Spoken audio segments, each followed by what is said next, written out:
Hello. Alright, let me check YouTube Studio here. With the desktop version on my phone here. Make sure it is working as it should. Shows up in incoming so far, so I'll wait still just in case. Coming still, how? At least it actually showed up this time.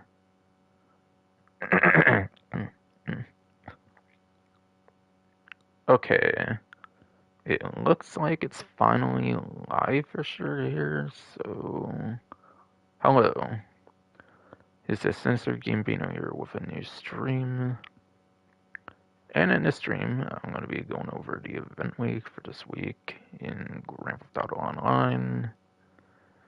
But yeah, might have been off the Sunday schedule for a couple or so weeks or whatever, but I figure I might as well get back on it since I'm kind of doing like daily streams for the moment with the LA Noire walkthrough I've started. But yes.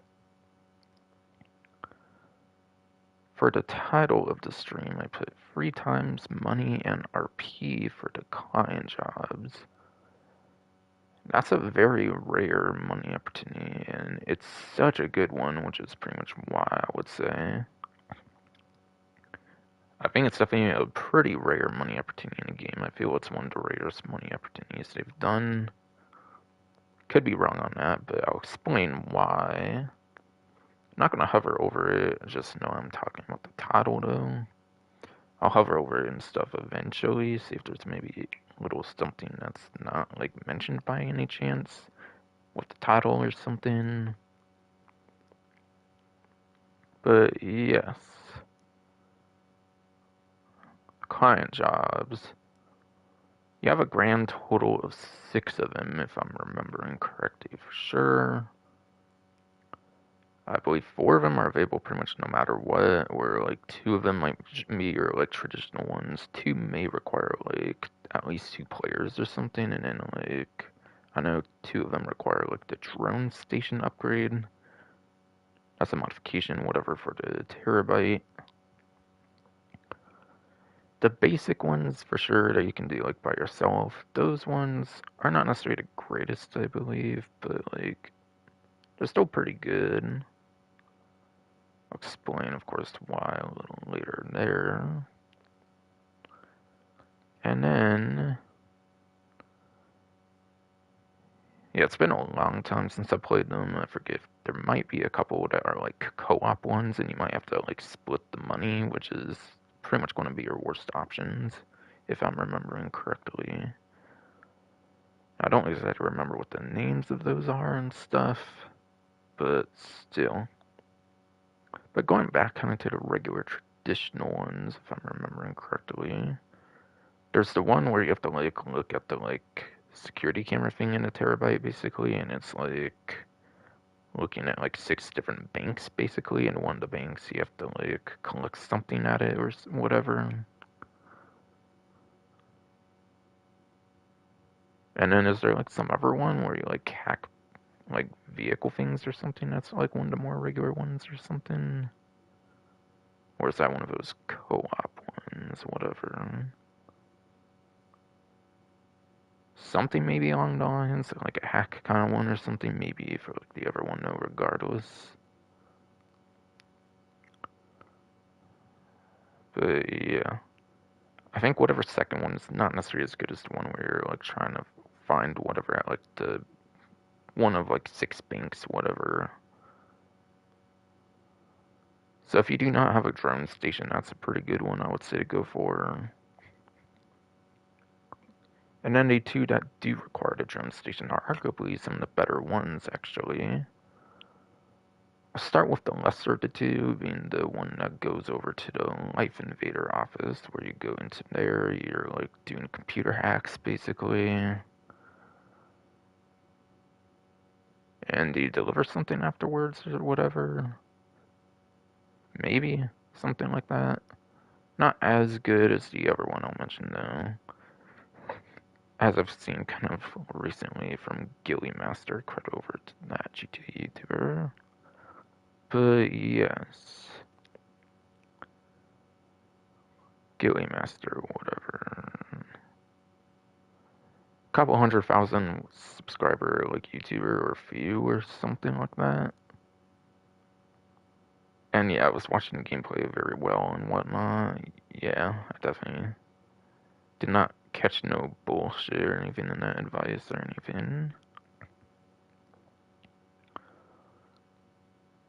But yeah, the other one goes over to the Evangelical jewelry store, basically. And that one, and same with the previous one as well, by the way, since again, they do require a drone station, whatever. You're intended to use a drone station, but it's actually much better to not use the drone station as you would probably expect, given the limited maneuverability and whatnot. So it's best just go guns blazing.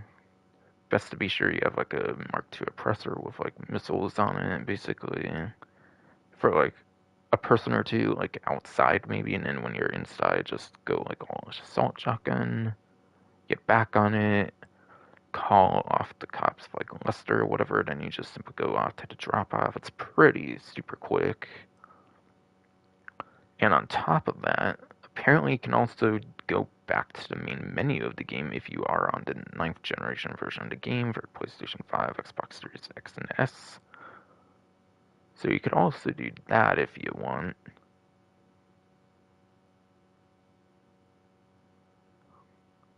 So that's pretty nice if you want to just make as much money as you possibly can and everything.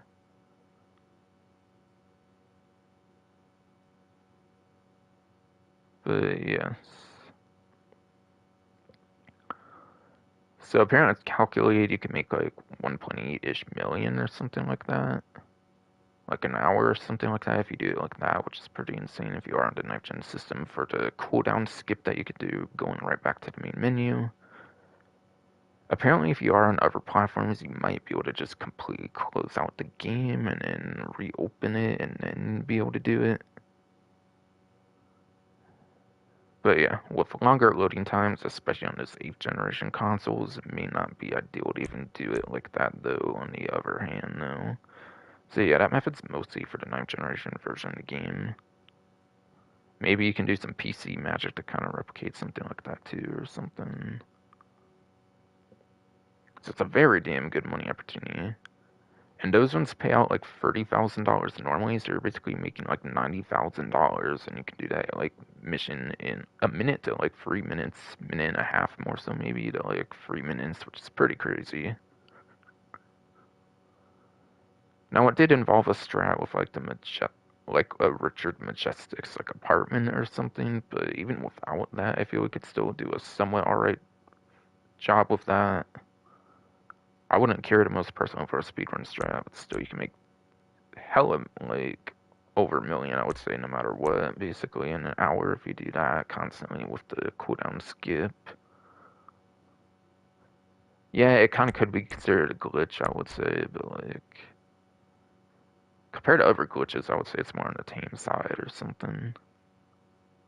I wouldn't justify it as much as like the security contracts for getting 200 of those for the max like payout, whatever, for like the safe for 201 like security contracts. Basically, get like $20,000 every 48 minutes. I wouldn't justify it as much as that, to say the least.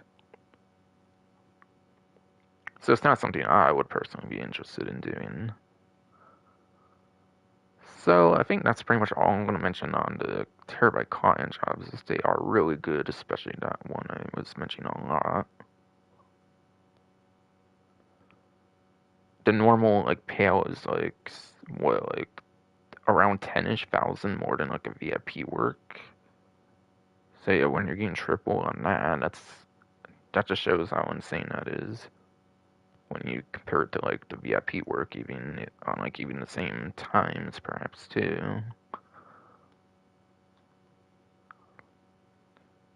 And then Benefactor Showcase, apparently there's going to be 40% off a bunch of Benefactor vehicles. The previous event week was like Debauche themed. This one is going to be Benefactor themed, on the other hand. Not sure why they're doing this huge theming of like start to manufacture vehicles. I do kind of like it, but it does also kind of make a lot of the discounts kind of pretty uninteresting, not gonna lie, as well. Was just like, oh, here, have a bunch of vehicles from this one manufacturer.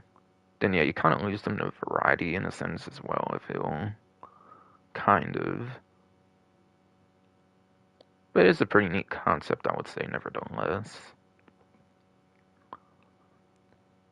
And what is that, like the SADRR? Or like,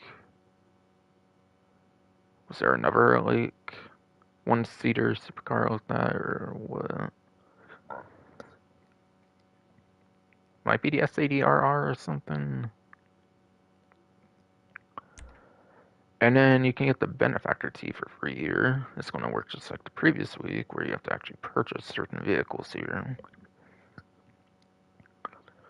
So if you purchase Benefactor LM87, which actually that might be what's on top there, because I was like, I swore there's another one that came out a little like, or even like a couple or so years later, and that's might be like another one-seater one that's similar to the SADRR. And even that other one might be like a Nissan, while this one's Benefactor or something like that.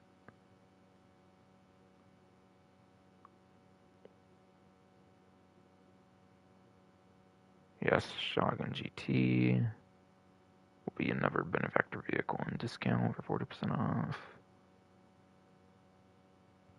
The LM87 supercar, Shogun GT, I'm pretty sure it's a sports car. Again, LM87 Criminal Enterprises DLC. Shogun GT, I believe is the Arena Wars DLC. And I believe the next one is another like Criminal Enterprises DLC Benefactor vehicle, the SM722, and that one's another sports car, I believe, just like the Shogun GT. So one option of a supercar, two sports cars, basically 40% off for the teacher unlock. And yeah, there is a little something actually down there that I did not mention yet. Like I was hoping there would be, like I saw from the newswire. But yeah, if you do at least 3 of the client jobs, you can earn a $100,000 bonus, and I think you could even do that one I was mentioning 3 times if you want. And if you want to get done super quick, obviously you can just do the cooldown skip, like I mentioned, if you are on the 9th generation version of the game. So like, you could easily make a quick, like, 400,000 with that. And what, you may even be able to do that in, like, what, something like 10 minutes even? That's insane.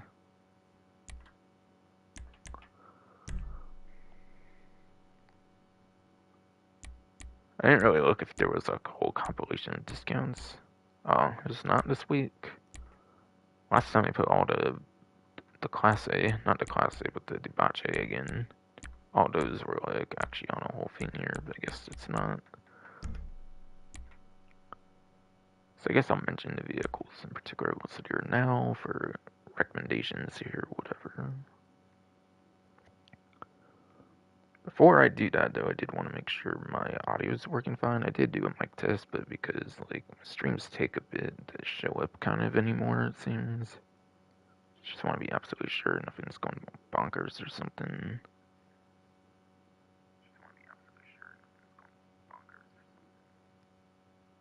Okay, looks fine.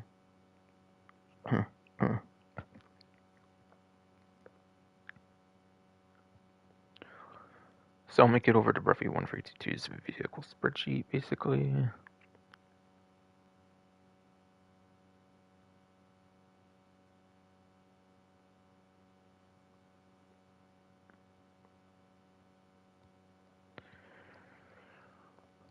I'll take a little look real quick, make sure the SUVs class have actually been updated on the spreadsheet now. Why not? I don't necessarily feel there's going to be necessarily an SUV discount, but never know. I've not looked entirely at everything per se in the greatest of detail yet. Alright, yeah. the SAV's classes update on the spreadsheet, which is pretty nice, so I don't have to watch a video for anything, not that I ever really do. Besides for just initially knowing about it, whatever, and to watch it one time through. Off stream, of course.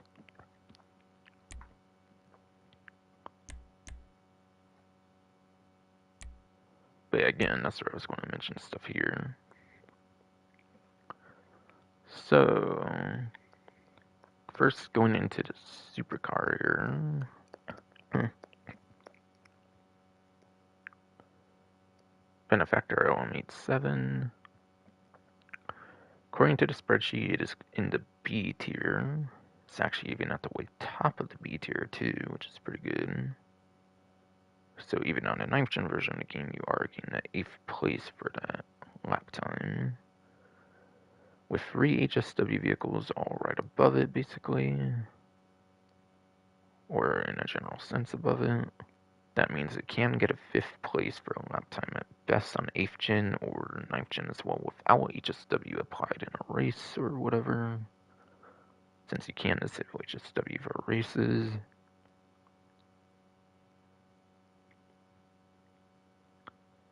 And in top speed for it's actually 13th place, okay. I saw 2nd place, but I was looking at the wrong car, which was HSW one, of course.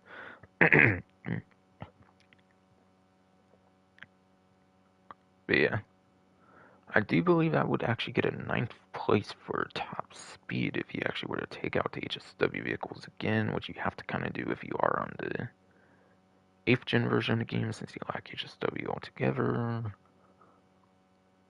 And then for the 9th gen systems, that can also apply if HSW is disabled in a race. So you could actually get both lap time and top speed for within top 10, which is pretty nice in certain circumstances, even on 9th gen.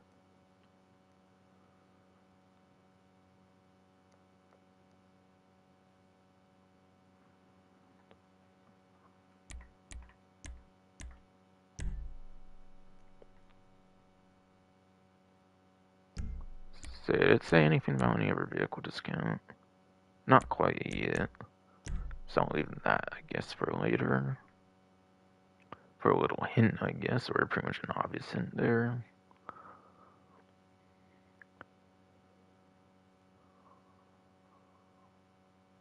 Wait, whoa, you even get some armored sedans on discount, it sounds like, too. That's going to be cool. There was at least one interesting one in the last event as well, and this one seems like it has actually at least a couple interesting ones if you're not big on performance and you like more so capabilities of certain vehicles that do have nice capabilities, of course. Like me, myself, with the weaponry and all that, like armor stuff and all that.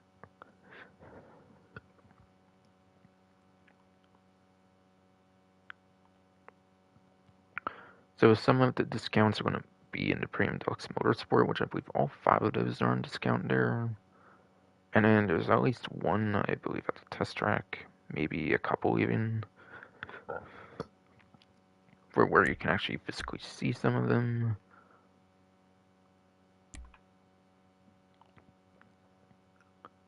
Which some over there may even be vaulted vehicles as well, so you might have to go to the showroom and not on the website. The Benefactor T. Again here, okay. But yeah, the event week goes to June 5th, just typical 1 week event or whatever, nothing too crazy there, of course.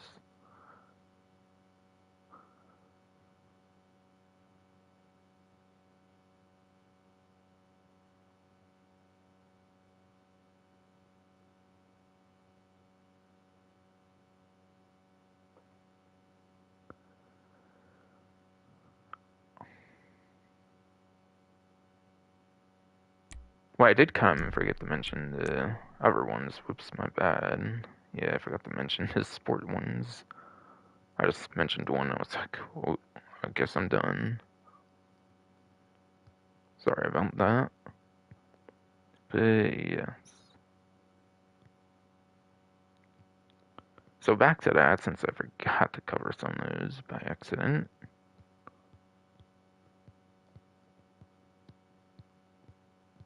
Alright, so the Schlagen GT here next. Sports car. It is in the E tier. And it's good enough for 35th place for lap time and then 18th place for top speed. No matter how you slice it, it is out of top 10 for both those placements. But I mean, it is above average for the whole entire class of like 107 sports cars. Yes, 107 is correct. So it is above average for the whole class, just not going to be top 10 worthy. And the SM72, that is in the G tier even, which gives it 56th place for lap time. 56th place on lap time is below average for the class. There's quite a few HSW vehicles in the mix though, so like, if you are in the 8th gen version of the game, or like HSW is disabled, will just barely be like above average for the class, just barely by like a placement maybe or two, I would say, for that lap time. But yeah, it would still basically be in the 50s for lap time regardless though. And then 24th place for top speed, which is above average for the class, at least, but again, would be quite a ways out of that top 10. That's for the Schlagen GT and the SM72.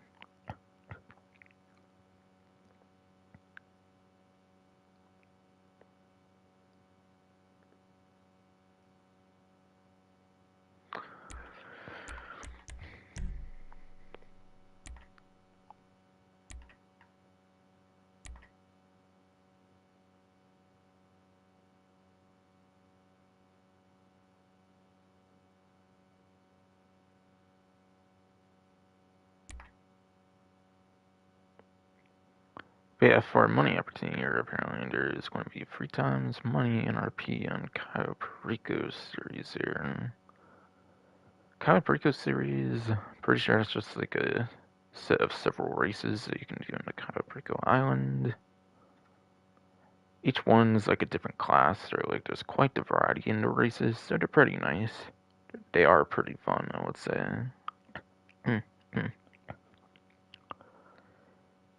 But yeah, the old 2 times before the 50% boost of Colonel Enterprise DLC, I believe, was 16,000-ish, so what, like 24,000-ish for triple, plus 50% boost, that's like, what, 36,000-ish you can make? For like, I think 8 to 10 plus minutes, basically. Whatever the max payout is for a race if you do it solo, which is not really ideal per se. You obviously want to be doing it with other players, which would net you more money anyways if you manage to do good in it, but yeah. There's all kinds of randomness, obviously, with the players and all that stuff, so not a reliable money-making method, but still, it's something at least. Something at least, and it is also pretty nice. For sure.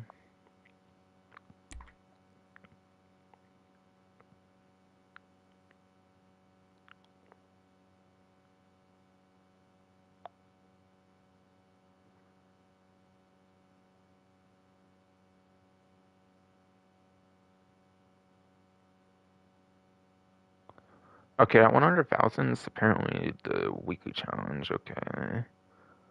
Wasn't really too clear, like, earlier on the main menu if it was a weekly challenge or if it was, like, one of those, like, things where they, like, give it out as, like, a little event thing. But apparently it's just your typical 100,000 weekly challenge. That's just what the weekly challenge is this time, of course.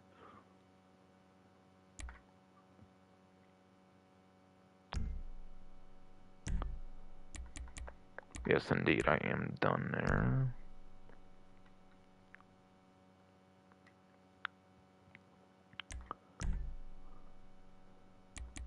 Nothing going on with heist this time, it seems.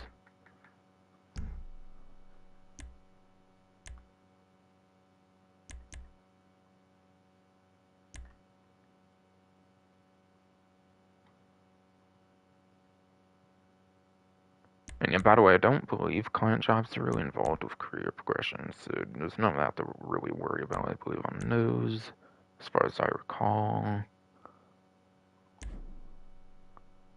Alright, that's still going on, it looks like, for the current benefits there, for the Plus subscription. So I'll go into store mode here, so I can do my invite-only lobby here, like I always do.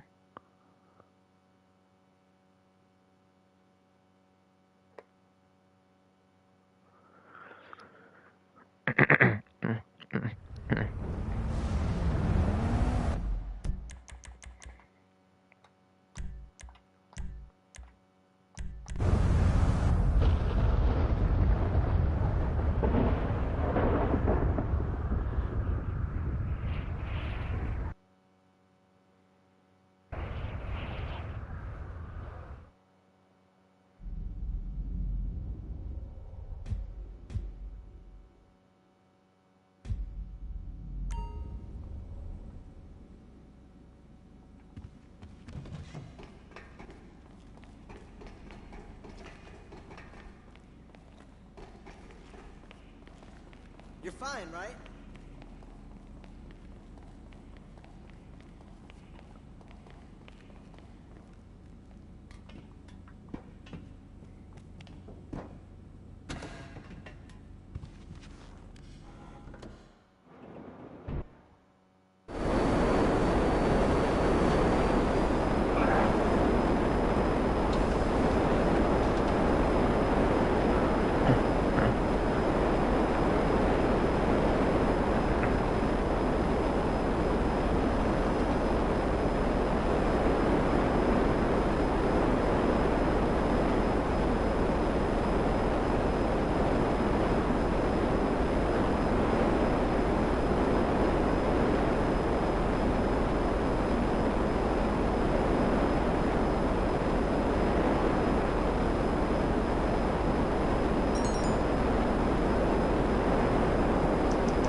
Yes. Going into the time trial here. Regular time trial, yes. It is Raton Canyon. Goes from Pacific Shoreline here, it looks like, over to Alamos Sea somewhere here. I know. Interesting. I would not exactly remember where it is. I don't know if it's... I'm trying to remember. I feel I remember when going like around here and stuff. But it's kind of away from Alamos Sea, so I'm not exactly 100% sure.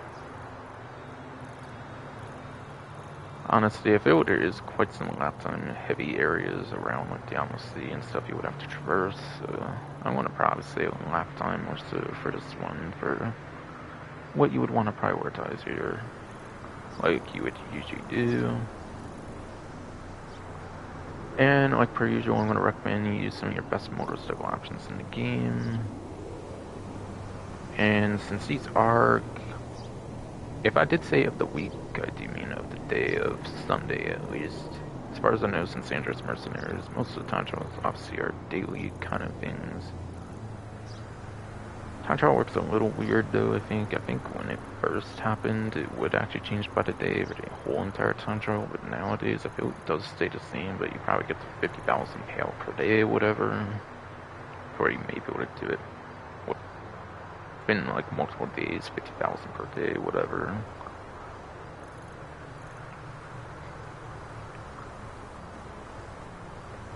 So...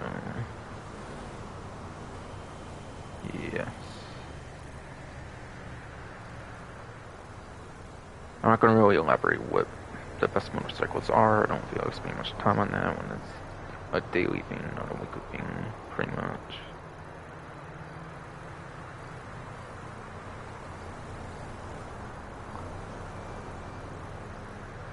Where's that RC Bandito one at here? Oh, okay, yeah, that explains it was kind of in the pink there, which is kind of why I did not see that earlier. But the RC Bandito time trial for today is Sunday here is Vespucci Beach. Like per usual, I recommend learning the turns and corners of the course, whether it be from your own personal experience through restarts, the triangle button, Y on Xbox, whatever key on PC, or just look up a video guide and learn it that way, I guess, basically. I stopped that series, so I don't have one for this one in particular. I only did like a few and quit doing ones like that, whatever I think, because still. That's the advice, nevertheless.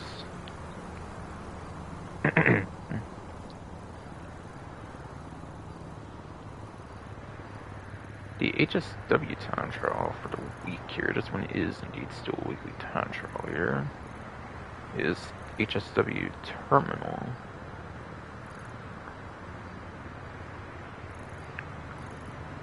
Yes, HSW Terminal here.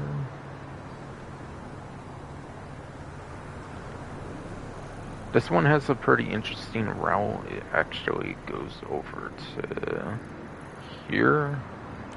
You can kind of already see it. This might not be the most accurate. I'll see the same at the casino, not the actual thing for the GPS route, but it is a good enough representation, I would say. If you do choose the actual GPS route from there, it will want you to go cross-country, which is not really good at all. You are best off avoiding that. Instead, I would go a little more to the left, to the west and all that. Then it will just mark on the highway instead, pretty much. Now again, I am at the casino, so that's not accurate. The route will be a lot better when you get down here. But that route's much better since not only are you avoiding cross-country, obviously, like I explained, you can also maximize on your advantage of those House Special Work HSW vehicles, since it's going to be a lot of highway at top speed, which is pretty nice. That's one of the hugest incentives of those HSW vehicles after all, and being able to do that in full is pretty nice. Full maximum potential there.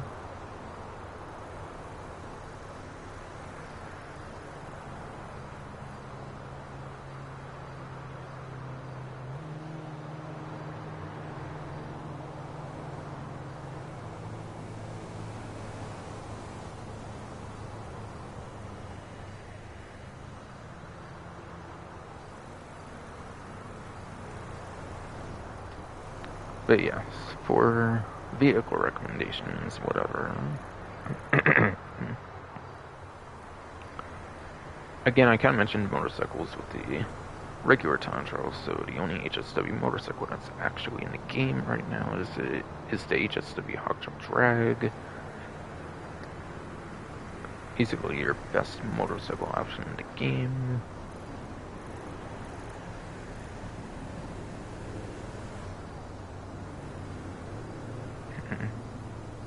If you're on the 9th gen version of the game. I mean, technically there is one that's technically better for top speed, apparently, but like on a good lap time, I would argue would pretty much be the best motorcycle for 9th gen, and it's even the only one you would be able to use here in the first place. Then there's the HSW Supercars, which would be a pretty high recommendation for the most part.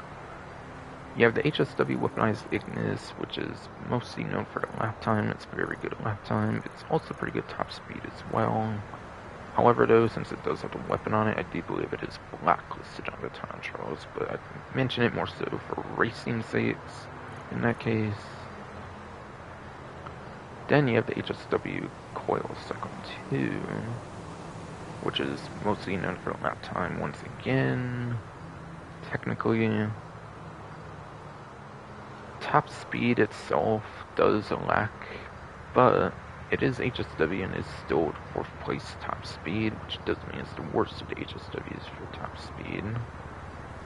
And that's because it's an electric vehicle, it's an electric car, and those prioritize on acceleration, which is how quick a vehicle gets to top speed, but it doesn't exactly mean they always have a great top speed. In fact, in most cases they do not, because how quick they get to top speed with the acceleration. But that one's kind of the rare exception, pretty much. In the slightest. And then you have the HSW Devastate 8. Yeah, Devastate HSW. That one is also pretty decent for lap time. However, it's more known for the top speed. So kind of the opposite of the weaponized Ignis, basically. But this time it has no weapon on it, so you're free to use it no problem. For the HSW time trials for the Devastate HSW, and then same with Cyclone 2, of course. And then last but not least is the NTMT HSW, which that one is terrible lap time, unfortunately. It's 20-something-ish place for a lap time, which is garbage for HSW standards, especially. But generally, obviously, it's garbage generally as well. Top speed is pretty much your number one for the entire class, though, on the NTMT, so it does make up in the slightest there. Although top speed is much more niche, but again, this one is pretty top speed heavy if you do the alternate route, where you just do it a little more to the left, the west, and all that.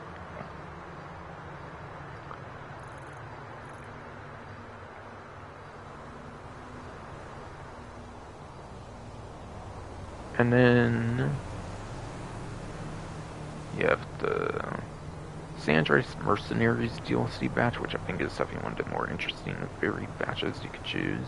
The reason I don't really like to include the Chop Shop ones in what I speak of here is because only one of those is truly new, and there was only 2 in total. The other one was just a convertible version of the one for Criminal Enterprises, the Vigera CX convertible. Whereas, of course, the hardtop was the one from Criminal Enterprise DLC. So it's basically just a reskin of the previous one for half of them. In the latest DLC for HSW upgrades. So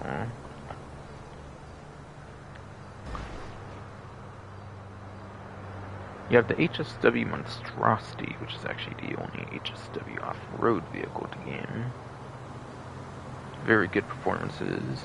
I think all the ones I'm going to be mentioning are pretty good performances for the remainder of the San Andreas Mercenaries batch, which most of them are. There's just a couple exceptions, a couple rare exceptions that are pretty piss poor on the lap time.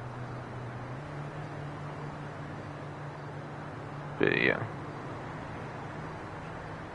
you have the HSW Monstrosity only off-road HSW, yes. So in that case, pretty good. Especially if you're going to be doing the intended route on the actual yellow dot, then it could especially be helpful for those cross-country sections because of the off-road, perhaps.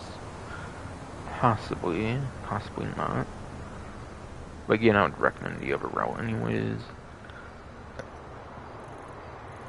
Then you have 2 I'm not exactly sure you can actually even use, just like the weaponized Ignis. However, it's not a static gun that cannot be removed, but it's just slip lines instead. Since they are Amani-Tech vehicles, all 4 in fact are Amani-Tech vehicles. 2 of them are feature complete, which are the 2 that I'm questioning if it can be used or not. But yes, you have the HSW Italy G2 Stinger TT. That's a sports car with Amani-Tech features. Pretty good performances again all around, pretty sure.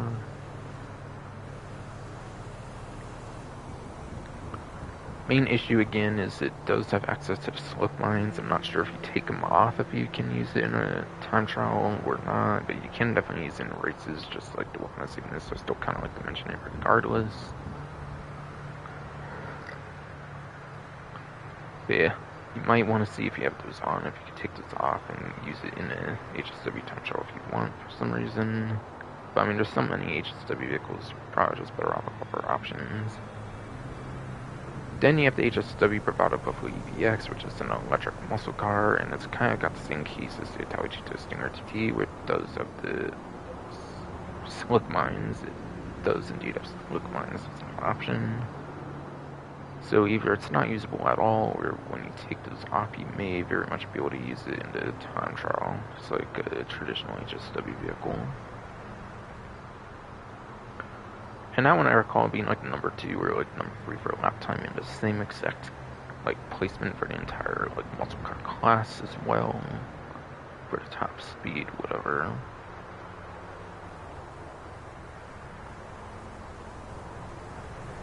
And then, last but not least, you have the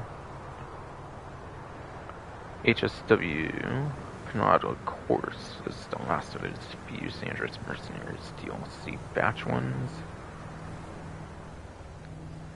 And that one is actually pretty crazy good, actually. It's got, apparently it has like 3 seconds better on the lap time, I believe, than any of the other sport car options in a general sense, which is pretty good. That's pretty insane on the cornering capabilities and all that. And top speed's also not terrible on that one either. And just like HSW Monstrosity, where it mentioned no such thing as the slick mines, you have no slick mines for the last of those being the HSW Pinado Course again, yes.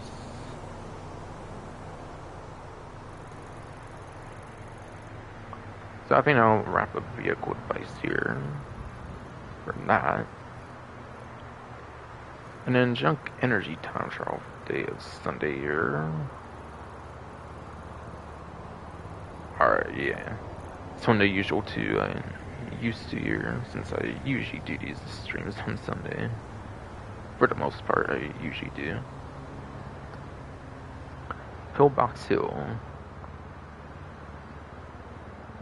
But yeah, for the most part, in a general sense, these are actually some of your easiest time trials, I would say. As long as you're not falling off the bike and you're using the curves boost, then you should pretty much be fine. Just as long as you use the curves boost, and again, do not fall off the bicycle, you should pretty much be able to do it no problem, I would say. And of course, following the proper route and everything.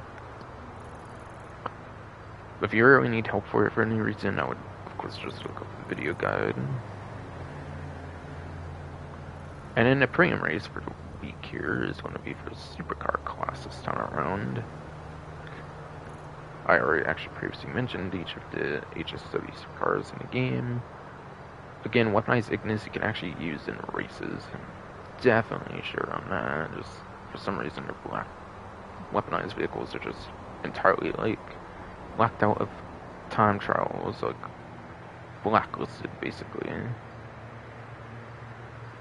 But yeah, it's very much whitelisted for the premium race, so that's a very good lap time option. HSW Second 2, again, pretty good lap time. Top speed is the worst of the HSWs, but it's still 4 points top speed. And it's got crazy acceleration for how quick it gets to that said top speed. Devastate, again, it's lesser on the lap time, which is some of the most important performance you need for races. The lap time usually over the top speed. However, it is, again, pretty good top speed. And then the one that's not good for HSW for lap time is the NTMT, so I'd avoid that at all costs unless it's like a pure straight, where it would actually be your best option in a pure straight for few HSW options. As a reminder again, since the premium race is for supercar class. And then when it comes to the 8th gen version of the game, it pretty much goes to Trojan Emirates, stepping very much still to number 1 on the lap time, I recall. Your number 2 lap time pretty much goes over to Turismo Maggio, which is actually the latest vehicle released for the supercar class from the latest Chop Chop DLC. And then your number 3 is the Benefactor Krieger, basically.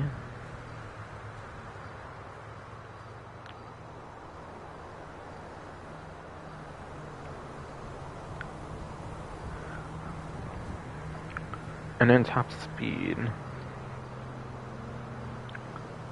Your number 1 top speed pretty much goes to the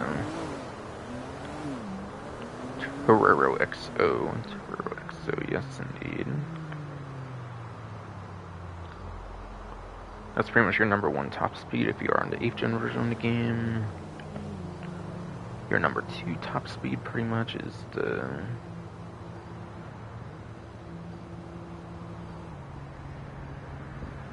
oh yeah. Then it's your non-HSW versions of the 2 really good top speed ones, basically, that are also in 8th gen. That have non-HSW versions that, and also are not 9th gen exclusives, like the Second 2, I believe, is. And the Weaponized Cygnus as well as a 9th gen exclusive for the regular model, even. So, Devastate 8 would actually be your number 2, since it does have the better lap time. And it's not on steroids with the HSWs, that's why that would be over the NTMT regular for top speed in that case. And your NTMT regular one is actually your number 3 for top speed. So that's your top couple good options for the 8th gen version of the game. Quickly verify, make sure that's the case on those 8th gen options. Yeah, the Emrys, Charisma Magud, then the Krieger for lap time, top couple indeed.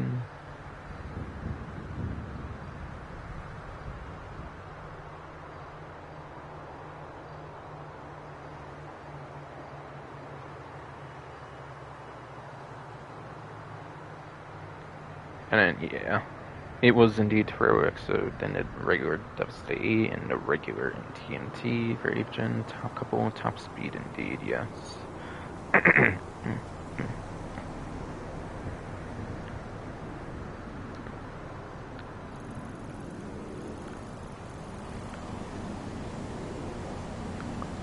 So, then, on to the performances all over.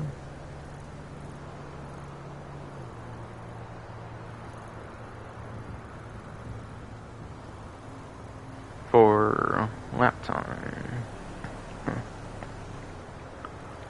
No, I mean, I obviously went over the performances, but like, what is lap time and what is top speed for those not as familiar with the game, basically? Lap time is turns and corners in the city, pretty much. So anywhere where you're doing much of a turn and corner, that's pretty much lap time. Which would be a vast majority of races where you want to focus on that over the top speed. Top speed, on the other hand, is usually a lot more niche, which is on your highways, airport runways, and your like airstrips. And your airstrips, yes indeed.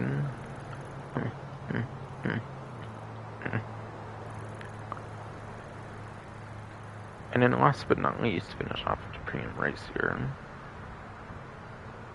How do you know what the race course is going to be, since I'm not exactly going over that on my own here, on my own hands? The race course, you simply found that out by doing square on PlayStation here, as you can see in the black box on the bottom right, basically.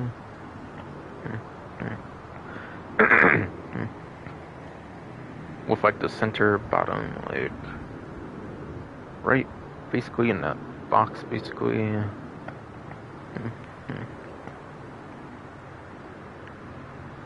So square for PlayStation,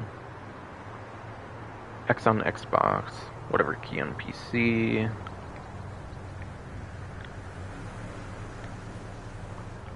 And then when you do the exact same thing, when it's also actually on the lobby screen, or when you select your vehicle, then it will let you actually see what the map looks like. So you know like what turns, corners, like streets and stuff to expect before the race even begins. So then you can ideally choose whatever vehicle you're thinking will work best for you. So again, you just do the same button basically for the lap screen or when you're choosing a vehicle basically. That's what I was saying there. Huh. Only one benefactor there, apparently it's a Shafter on Simeon's list, apparently, okay. Some biker business stuff I do not care that much for. Get this here. Howdy Pug Chicken Hawk, that goddamned Chicken Hawk was not making those ideal to go for, I would say, for the most part. Plus junk mail. Removing that shit. Basically.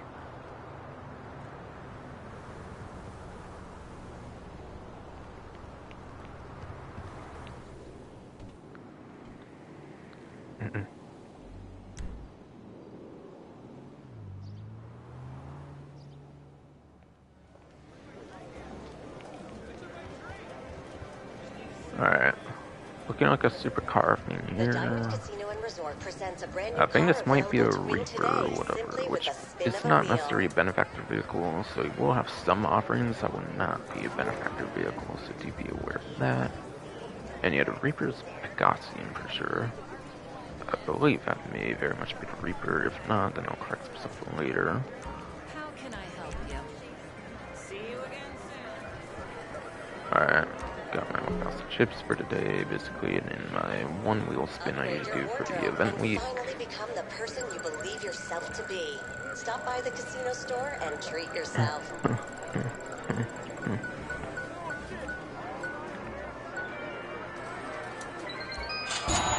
Alright, $40,000 for the bank account, basically.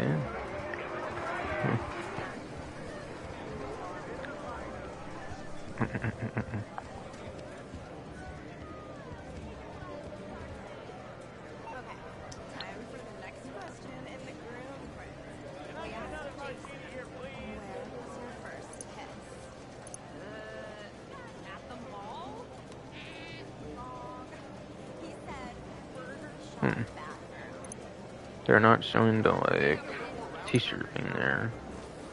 So maybe I already have the t-shirt unlocked then. Or is it Dubache one? I mean, probably did not then. So they must have given it out in the past, but I do not have icons. Because it did say the SM72, the LM87, and then it was the Schlagen GT, which is coupled a few years down since that was Arena War DLC. Yeah. So I assume I must already have the t-shirt. Or it's just glitched up right now or something with Rockstar, but like it's Sunday and the event started on Thursday. I assume they would have fixed that by now or something. Especially when the last one worked full out, as far as I know. And then, yeah, it's gotta be because I own the shirt, I imagine, already. And I didn't play earlier in the event, so it must have been previously. Now they've given it out or something. They may have done that for Dupache as well, but I'm not 100% on that. Given I had not unlocked it, and when it comes... I mean, I wouldn't remember how they given it out last time, so they very much could have, and I may have not went for that. I don't chase every single clothing unlock, I don't really care for clothing unlocks. So like, I skip a lot of them, like I didn't go for last week's, I really did not care for last week's. Yeah, vehicle manufacturer ones are pretty cool, but like I would literally never wear it, I guarantee it.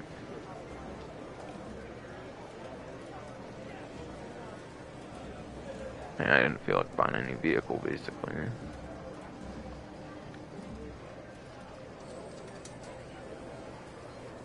But I do think it's a Reaper here. I'll look, though, make sure I'm correct or wrong or whatever.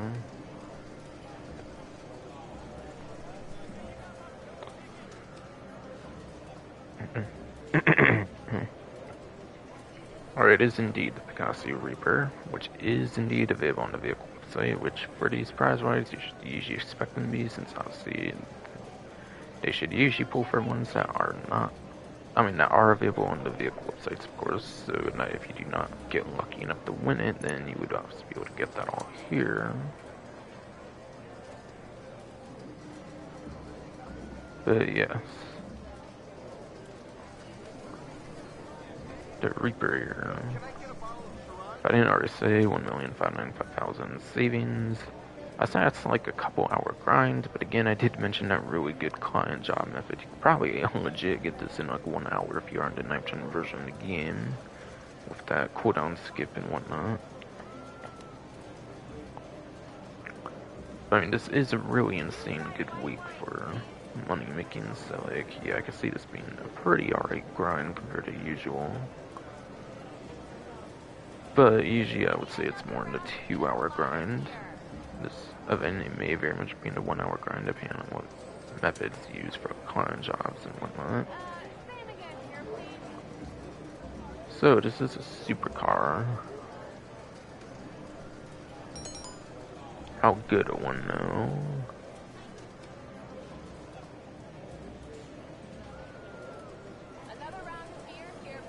Alright, so the Reaper is in the G tier, apparently, according to Buffy 1322's vehicle spreadsheet, which I might not mention in full, was Buffy 1322's vehicle spreadsheet. So, in case I did not do that, there I go. Yes, G tier. It is 43rd place for a lap time. And there is 62 supercars in the game currently, so it's below average for the class. On that 43rd place lap time, and it's even worse for top speed, and it's even worse for top speed, being 46th place for top speed. So you're not really getting good performance on this one at all, unfortunately. So really, it's for customization, personal preference kind of reasons, basically.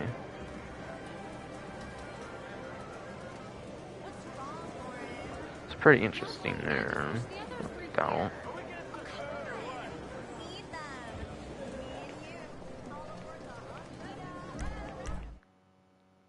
Something popped up, maybe the agency or something. Okay, no, that was the salvage yard. Okay, for the salvage yard, like income, basically.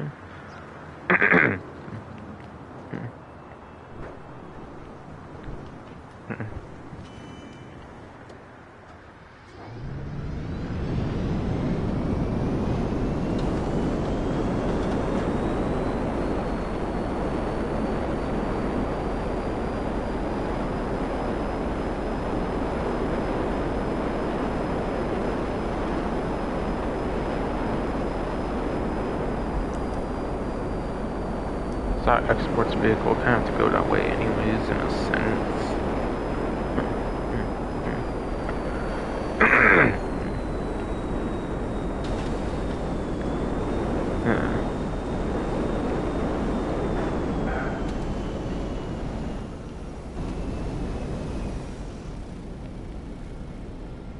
Alright, the Buffalo S. Buffalo S&D here, yes, Franklin's vehicle from story mode, basically, for his car. The one he initially starts with is not unlocked, basically, that he has from the start. And yeah, I was kind of going the wrong way there by accident, my bad. Turn to storage.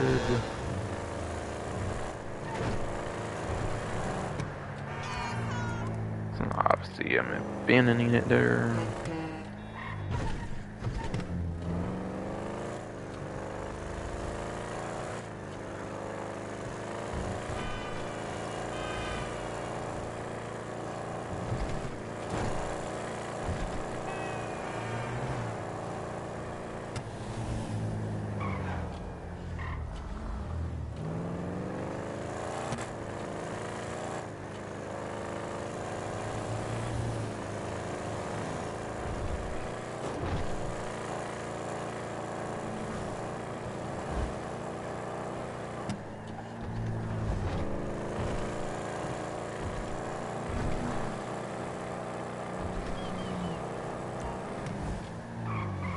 Alright, gun vans over there, okay.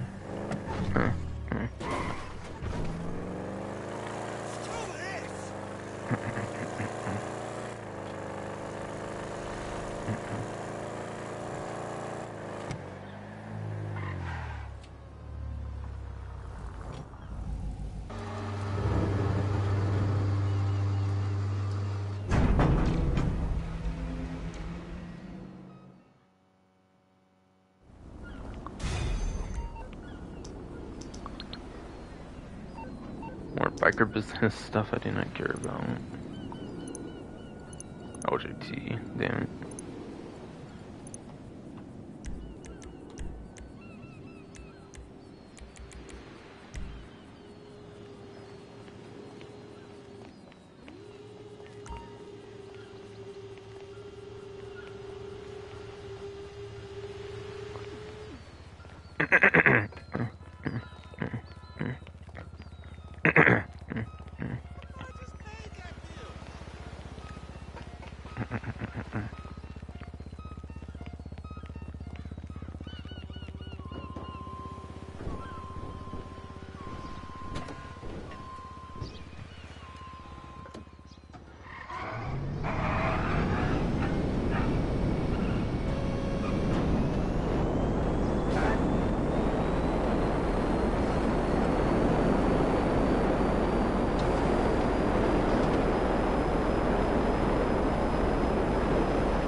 That's where I meant to go to the car meet.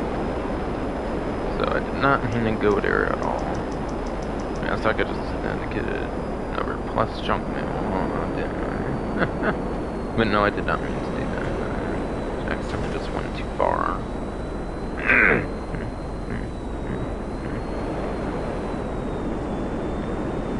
I accidentally just went too far, yes.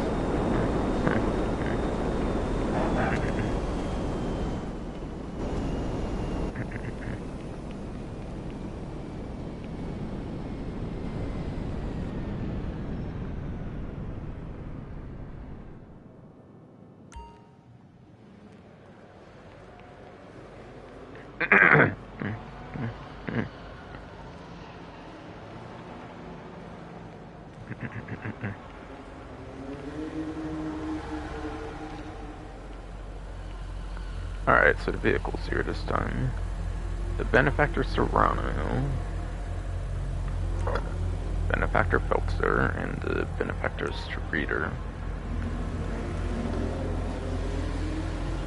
Okay, so all Benefactor themed vehicles here, but I actually do not believe all these are on discount. It's actually only one, I believe, here.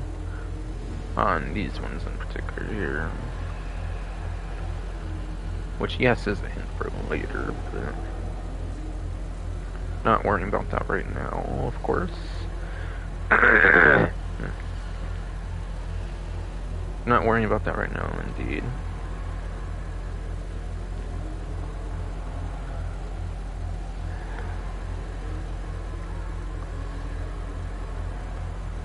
Yeah, Serrano's from day one of the game.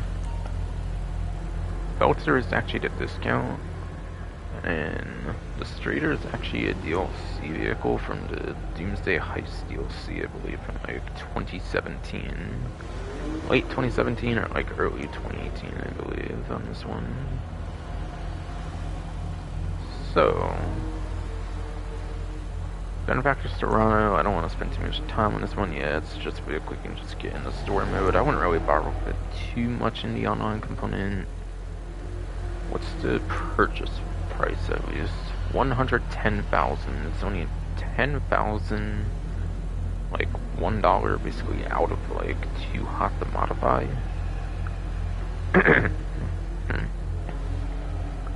Basically any vehicle that's like 6-digit like money value or higher is considered too hot to modify, and you have to actually buy it in order to be able to store it. So if you do want one for online, you will have to pick one up this way. If you steal one off the street, you cannot modify it, since it is again too hot to modify. But it's basically a convertible sports car, I'm pretty sure. Which is pretty interesting. Serrano reminds me of the Pepper personally, which I do like a lot. I do like spicy peppers and stuff. I love the Reaper as well, which is pretty fun. But yeah.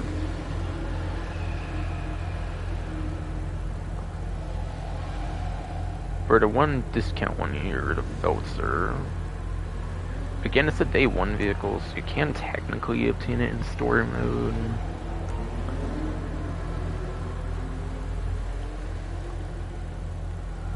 But yeah, as a sports car, so I could see it being too hot to modify like the other one. 40% off discount is actually putting it at 87,000. Yeah, 40% off, that means it definitely has to be too hot to modify at the normal price. Easily.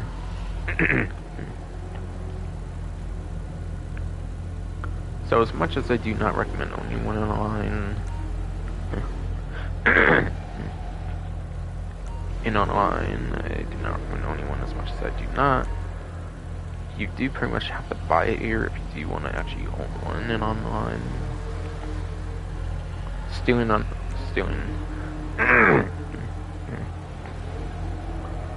one off the street is just not enough, unfortunately.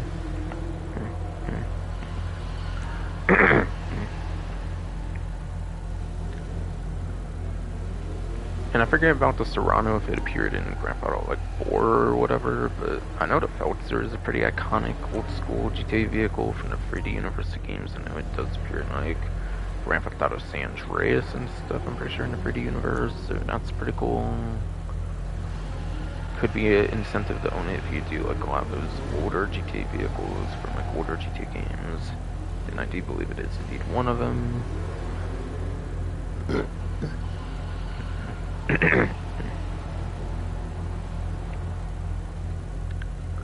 So if I go on the spreadsheet for the performance of it,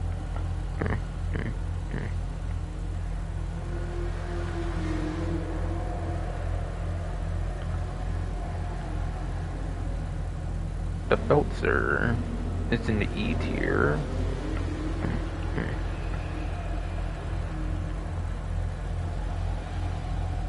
And that gives it enough for 23rd place for a lap time. 23rd place for a day one vehicle for a lap time is actually not that bad, I feel. And then it does get 47th place for top speed. It does get 47th place for top speed, yes. So it is pretty nice performance when it comes to a day one vehicle. The performance actually aged pretty well compared to a bunch of other vehicles that are not old.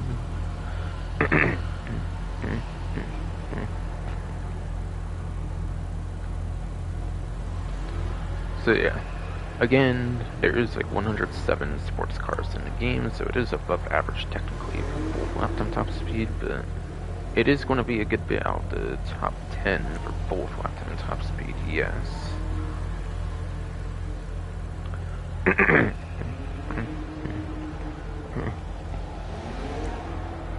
And then, yes, Benefactor Strider, whatever. It does look like a luxury SUV, so you would think it is in like the SUV class, but this was even before like the Toros and like the Astron and stuff like that, like luxury SUVs that would come out later on, or at least to me this screams a luxury SUV to me, or... But yeah. It is actually classed as a sports car, believe it or not. And yeah, because like SUV-like and stuff, it does not perform that good, so yeah.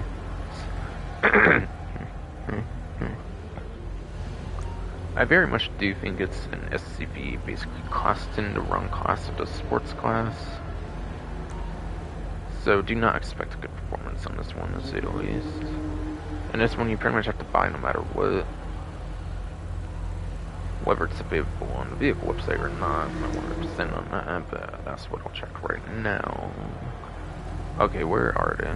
These two aren't legendary, at least, I think. And then the Berg might be too.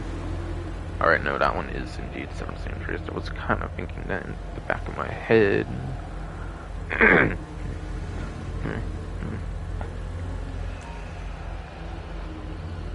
I was pretty much thinking that, yes, in the back of my head, indeed.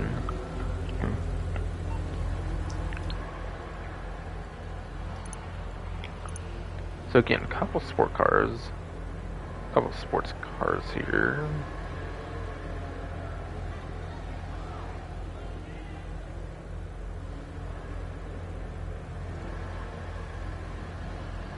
Serrano and Feltzer. Yeah.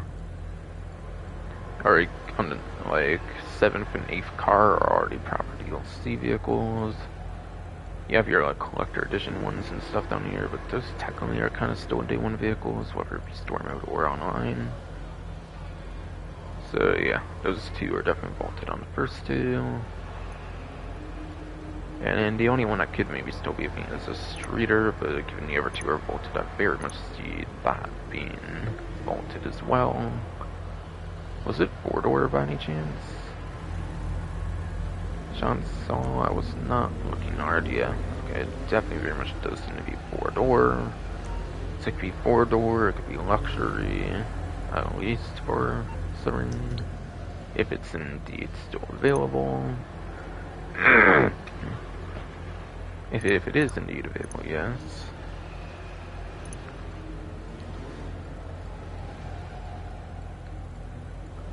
Alright, it's definitely not in 4-door, it looks like. Again, it was definitely Doomsday Heist, and it would have been between the Yuga Classic and the Sultan Classic.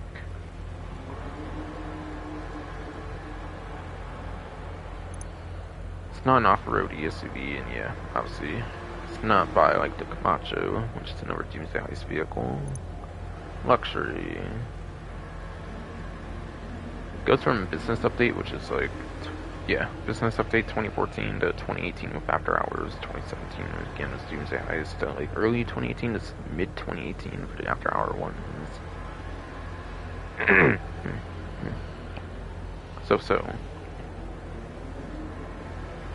So it is indeed vaulted on the Streeter, it seems. So it definitely was the only two categories would have made sense to put in. They made like all kinds of claims that it's easier to find vehicles on the website and with removing them, but then they added these categories, so like then you get kind of weird like overlap situations where like they kind of fit in like multiple situations, but like they're only in like one area, I believe, no matter what it's. So like yeah, again, this is 4-door, and it could very much fit the luxury to me if it were still on the vehicle website, but it's not, definitely not.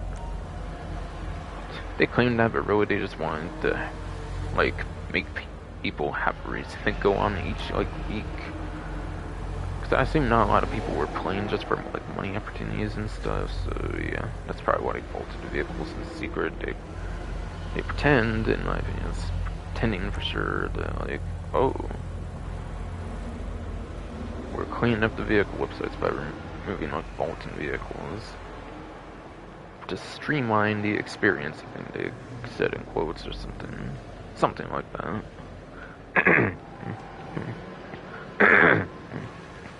something like that, yes.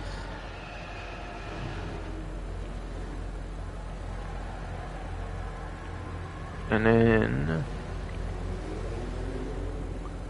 yeah, then they do all those categories and make it kind of more of a clusterfuck, basically. But yeah, looks like the Pegassi Infernus Classic will actually be the prize right here.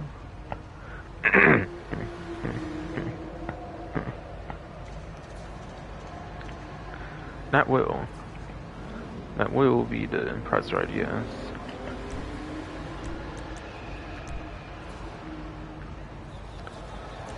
For the challenge for the prize right here, you have to place top 5 for 3 days in a row. Top 5 is easy, straight races, pursuit races, 2 players, 4 players. Top 5, that's a guarantee. So you only need to be dedicated for 3 days in a row, that's the only hard part.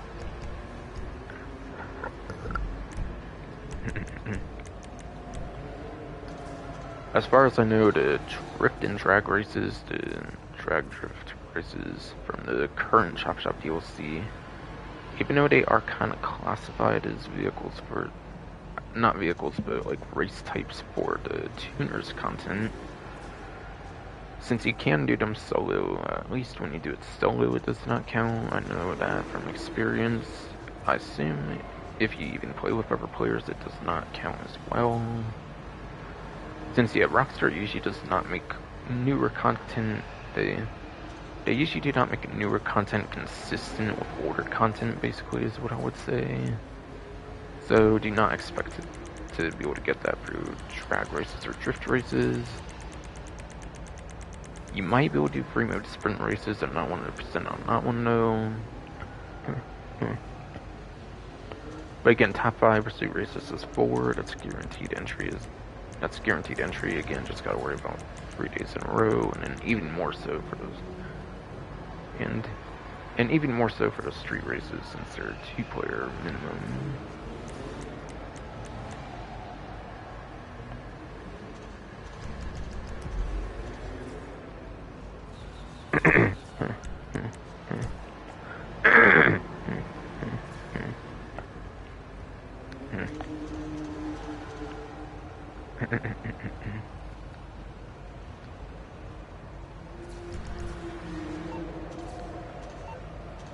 And yeah, those do not say what the website is for those apparently.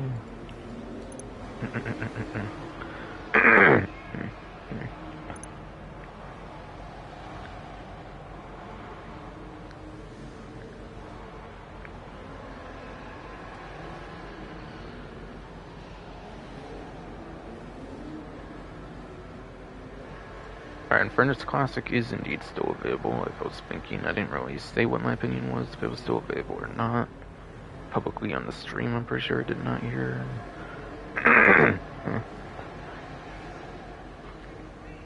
But it is indeed available in Luxury Motorsports still for $915,000. I do think it's more into 1 hour grind no matter what, discount or not, basically. The Infernus Classic, it is basically the Vice City. It's basically the Grand Theft Auto Vice City version of the Infernus, which is pretty cool. Grand Theft Auto Vice City Infernus is definitely pretty iconic. I'm pretty sure it's the Vice City one, not like a San Andreas one or anything.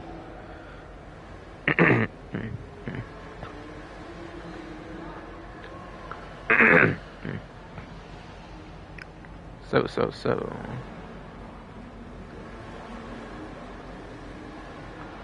The Infernus Classic is a sports classic vehicle. Yes, it is an old school supercar, but it is not in the sports class. It is in the sports classics class, which is how they like to classify vehicles like that. And yes, super classic cars, I feel, do tend to make the top of the class for the most part for sports classics, so this could be a pretty nice one. But in fact, it's actually one of the worst of those types of vehicles. When comparing to something like Turismo Classic and Cheetah Classics, kind of a good bit off the pace of those.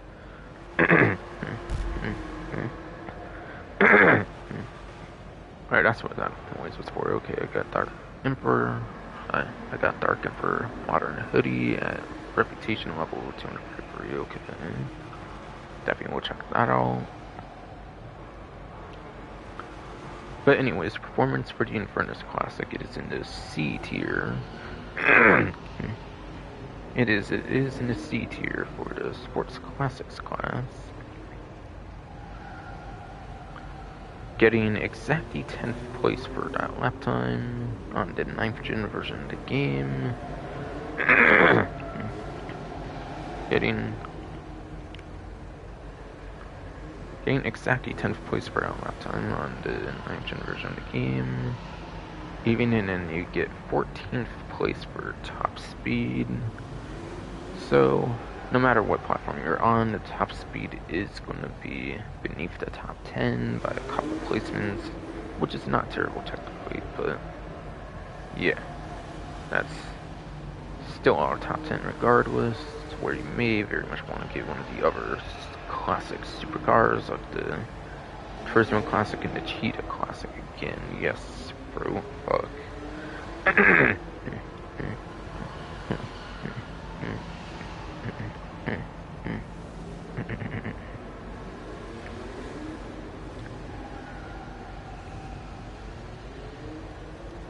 And yeah, 10th place for a lap time becomes like 8th place for a lap time instead if you are on the 8th gen version of the game, since there was 2 HSW Sports Classics in the game, basically. And yeah, that would mean 14 for top speed basically is 12 for top speed again, so it would be on top 10 for, like, regardless of circumstance and platform and all that. Regardless of circumstance, platform, all that, yes.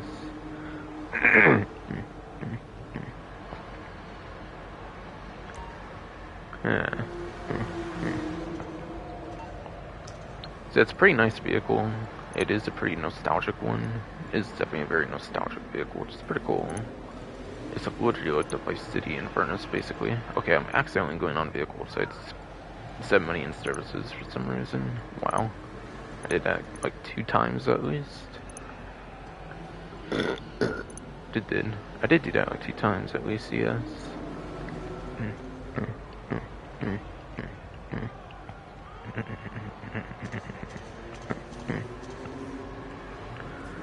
49,000,000 for 73,000, 293 bucks, okay.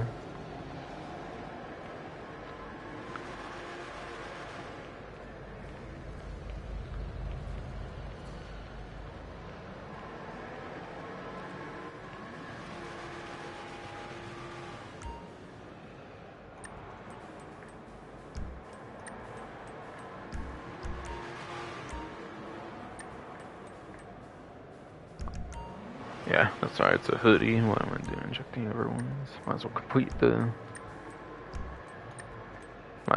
all that, I guess.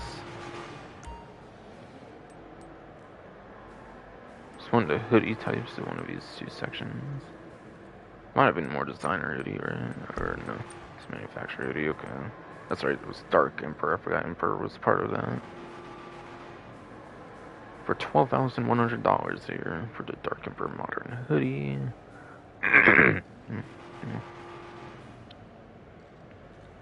Or for the Dark Emperor Modern hoodie, yes.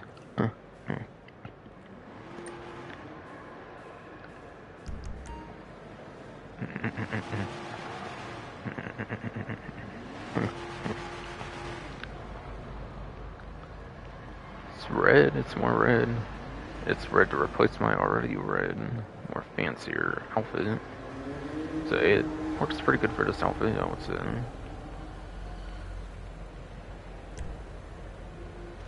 But I will go back, obviously, to the YouTube outfit already.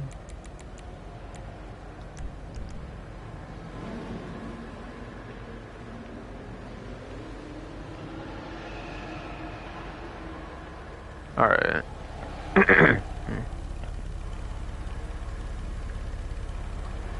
Sterling GT or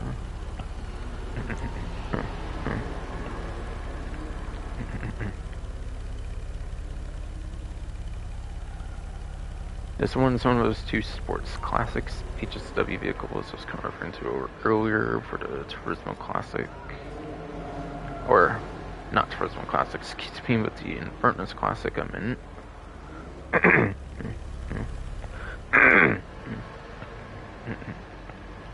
But yes, Infernus Classic, yeah.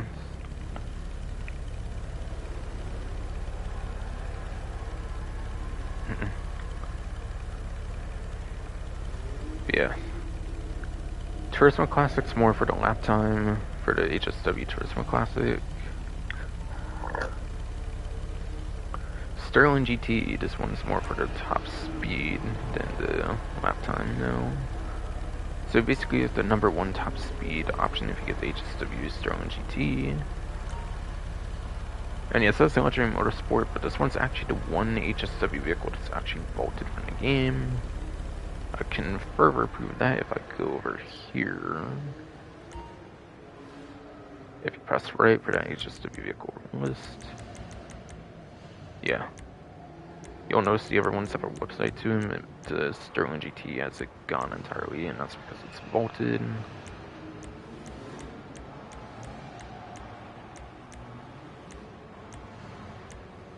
So it only just says the vehicle can be upgraded by how special works, since it's not a vehicle currently on a vehicle website.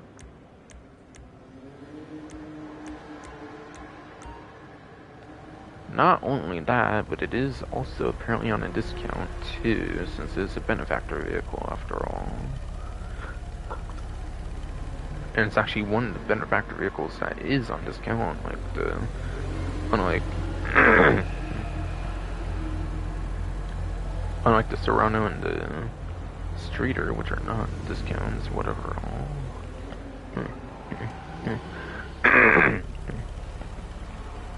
Whatever all, yes, fruit. Fuck you.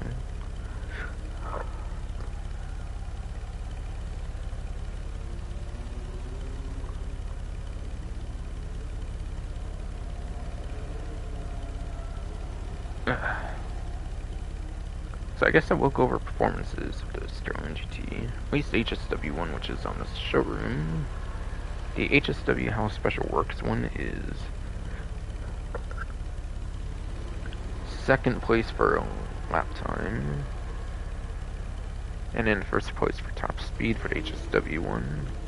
And since it is bolted, you technically need it on a showroom. Don't use it. That means the regular one is actually not on discount. I think it might just very much be this pre-built HSW one. Yikes. That's kind of crazy. If this is a 9th gen exclusive discount, that's actually pretty crazy. For a vehicle that has a regular model available in the 8th gen version, they just made the HSW one to discount, probably.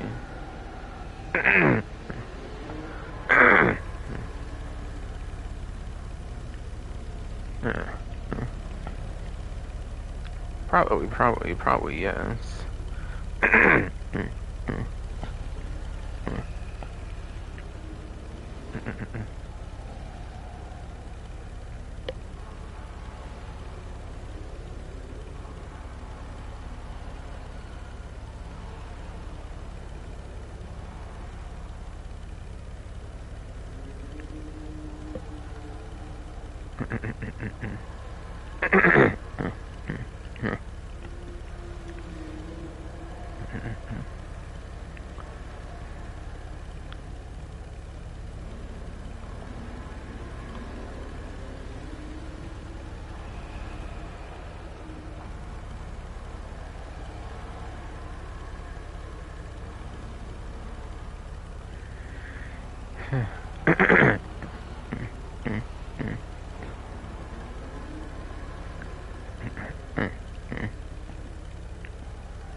But yeah, that's where I want to go on Newswire, make sure it is indeed on discount, yes.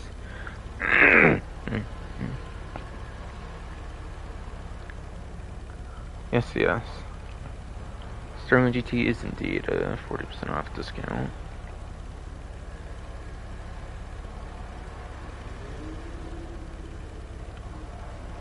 So I did not misremember that. That is indeed the case for the event here.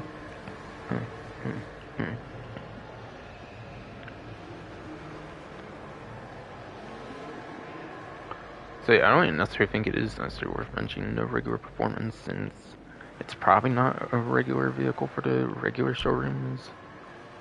So yeah, it's only the HSW one for the test track, and I doubt they would include in like Simeon's as well or something. How you doing?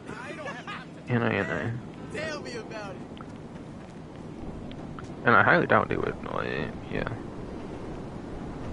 do it for the regular discounts if it's just there already, whatever.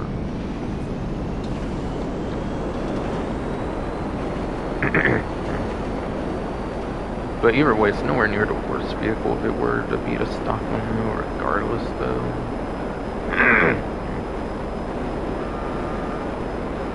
Regardless, it's nowhere near the worst though for Sports Classics class though, yes.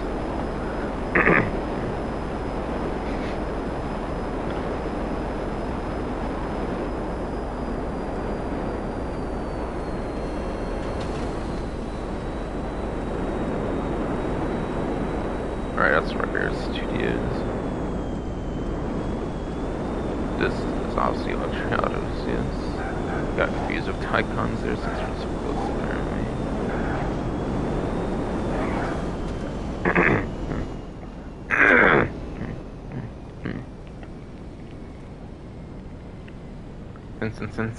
Since the hours are close, yes indeed, for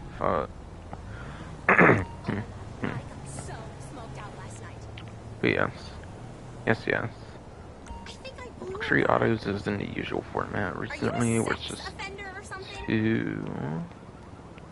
two vehicles for Noah's Chop Shop DLC. Crazy shit!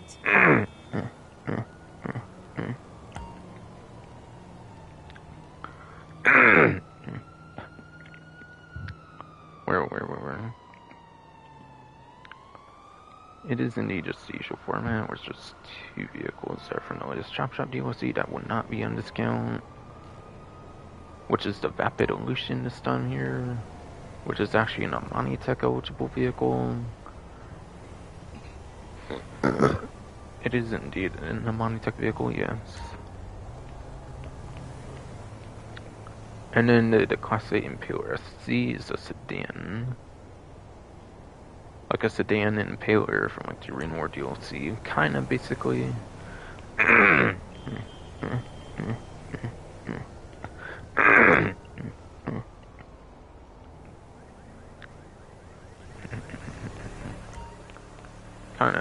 Kind of, basically, yes. Yeah, the first one's on Motoring Motorsport, and then the other one's on Certain Stage Race, Brados, whatever, basically.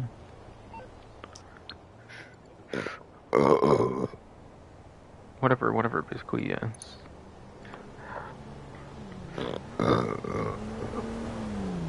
Yeah.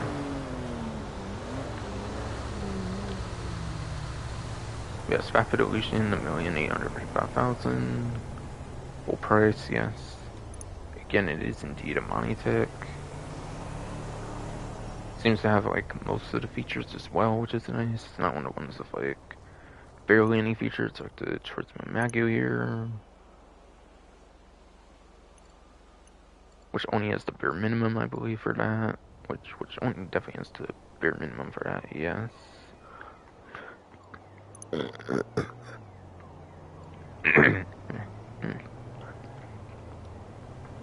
And then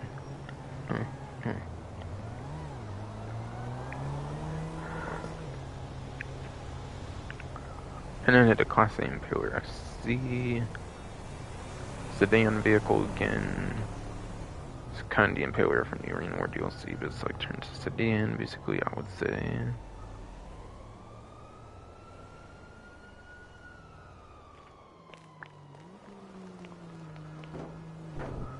Might not be all that bad in the sedans class, and then I obviously recommend the other one, and then for latest DLC vehicles, I do obviously recommend the first one, since it is a Amani Tech after all. Since this is a Amani Tech after all, yes.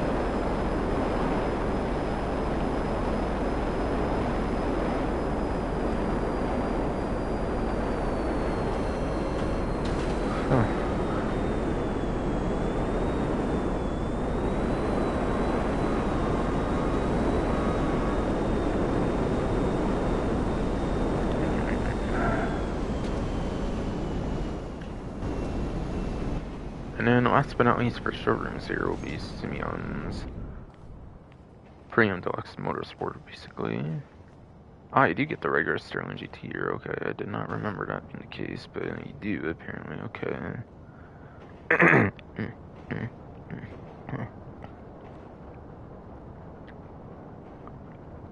Again, as confirmed earlier for the HSW list, it is vaulted. However, yeah, let me go over the performances again. For the HSW, I would do it a second time, yeah. But the Sterling GT, the regular one, it's at the way top of C tier for the Sports Classics class, which gives it 9th place for lap time. Within top 10, that's very good. 7th place lap time in 8th gen, basically without the 2 HSWs. And with HSW disabled, basically, as well on 9th gen and everything even.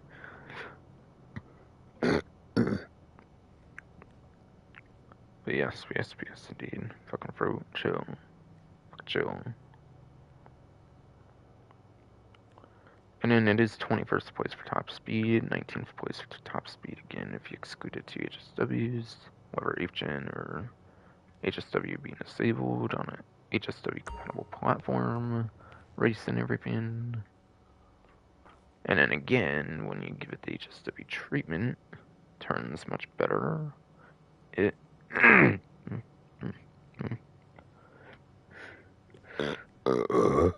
turns much better, yes. Indeed, fuck you.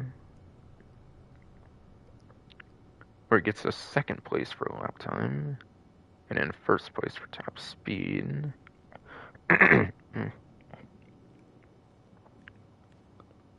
Second place lap time, first place top speed, indeed.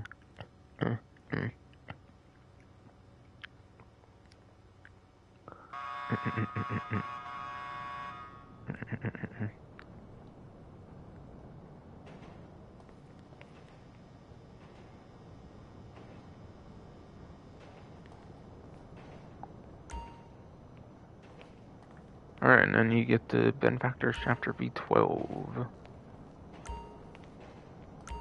Did they say armored on that little, like, thing, or do I have to, like, find it out somehow?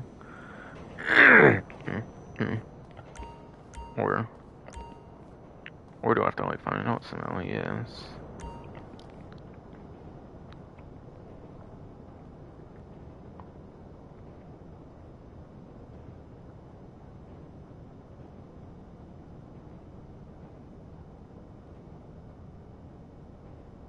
I swear it said something about, like, armored vehicles doing a little description. But it's kind of looking like they might all be the regular ones, though.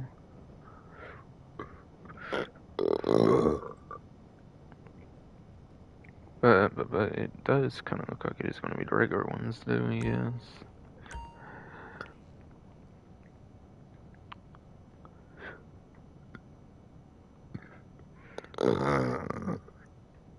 God damn it, fucking chill, fucking relax, fuck. Yes, Shafter V12, 40% off discount. All these are indeed 40% off, too. Unlike the last event, which had some 30% off, so it's pretty much all looking like 40% off here, I feel.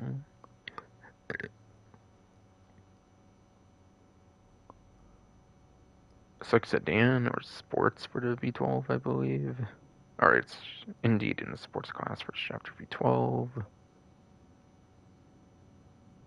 According to the spreadsheet, it is in the G tier for the Shafter V12. And that gives it number 58th place for lap time. 58th place in lap time is below average for the class. Even excluding HSW, I do think it's still just barely below average for the class. And 16th place for top speed.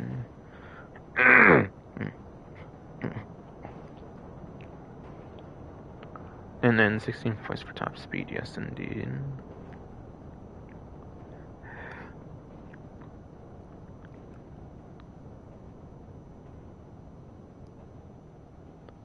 And it's like 12th place, basically. Like, without HSW. So it's got a really good top speed, even if it's like a couple of several placements out of like top 10, basically, for the sports class, it seems. So it does have a crazy top speed. This one may be usable as well in like sedan races, whatever, too, if I remember right, or something, even though it is classed as a sports car. So it may be usable in a couple different race types, which is cool. Which is cool, yes indeed. Fucking fruit. Then you have the Benefactor XLS here. Now again, it sounds like it's not the armored version, so it's going to be a regular XLS.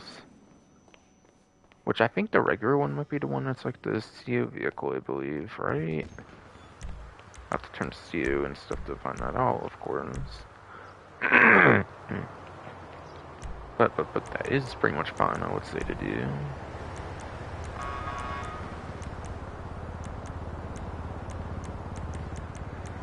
Yeah, Chapter V12 may not actually be in the CO list at all. It might just be other chapters or doing the wheelbase, yeah. Yes, right.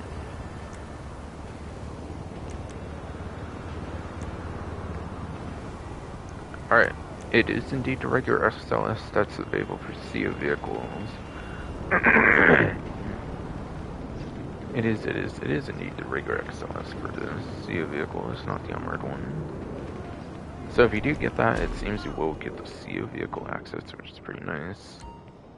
So if you own it, you can use the spawn for free, which is cool. There's definitely much better options, I would say, for your CO vehicles. Even something as simple as like the Sanchez, like dirt bike, basically. I would say would be a better option, even something as simple as that. Or of course you have those ones that are armored if you do own them, and they're then completely free to spawn, which is pretty cool. Which is pretty cool, yes.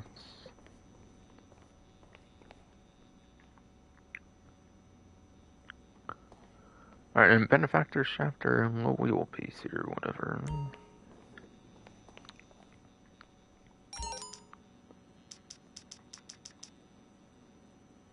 Got where Tom Connor's doing. But yeah.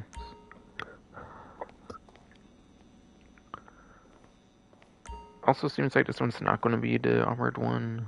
This one was in the CO list, it looked like, but it is definitely going to be the armored one. Certainly remember that correctly here. Yeah, Chapter OWB, it's this armored one. Yeah. So since it seems to be the regular one, it seems you're just storing it in the garage, basically. Seems the only use you'll get out of it basically is a garage spawn in.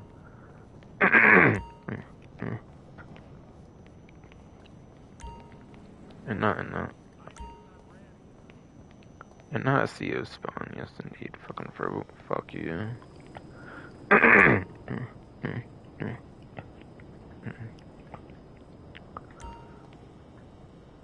Wait, what? You have to filter again? Wait, for real? Huh? That's crazy.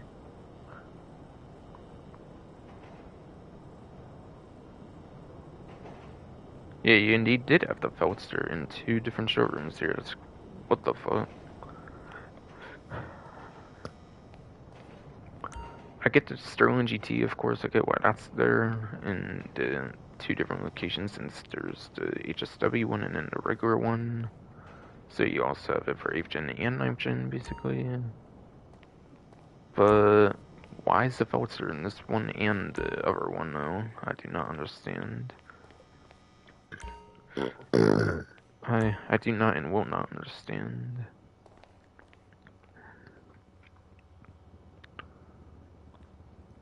But yes, fucking control, fucking accident, file. Legendary Motorsport, 2-door. Way down in Ill-Gotten Gains Part 1 is where it would be had it not been vaulted, I'm pretty sure.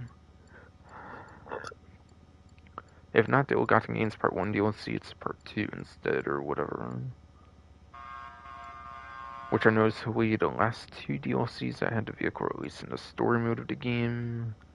So if you do just want the regular Sterling GT, you could very much just get away with using it in the story mode. You do not get access to HSW in this story mode,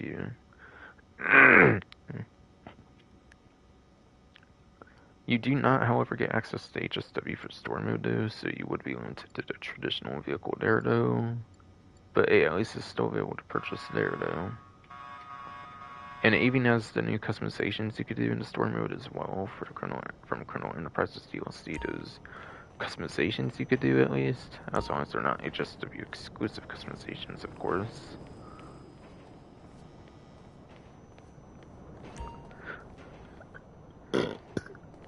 Benefactor Chapter V12, I think, was the Executive of Criminals DLC for sure. Legendary Motorsport, of course, looks to be 4-door.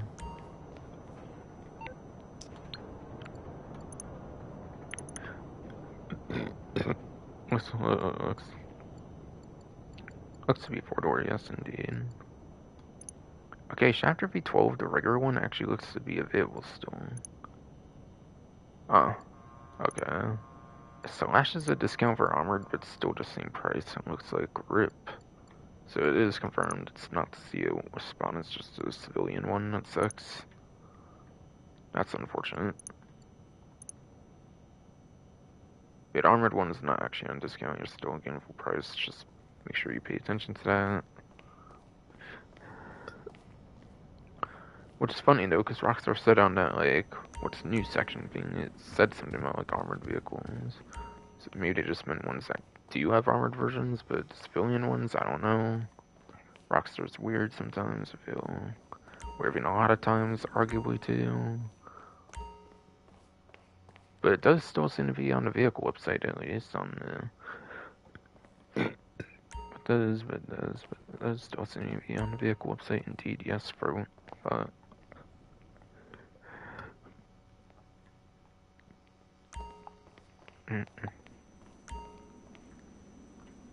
Benefactor XLS here. 4-door again for Legendary Motorsport, it's looking like. 4-door again, it's going, yes indeed. Fucking Fruit me accidentally do fucking Warstock, of course.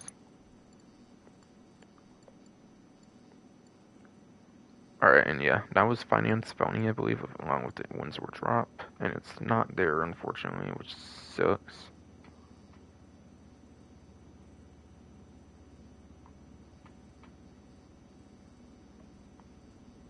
Still need a Windsor drop, that's in Finance Felony, so it's vaulted. But, like, most of these I expected would be vaulted, most...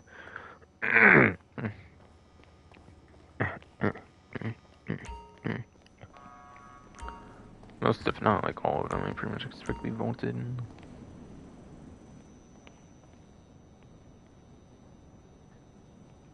Benefactor Chapter LWB.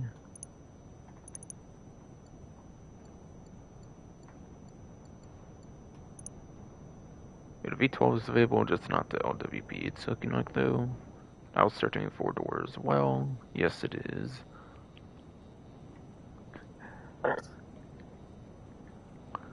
So again, very much looks like it's treated.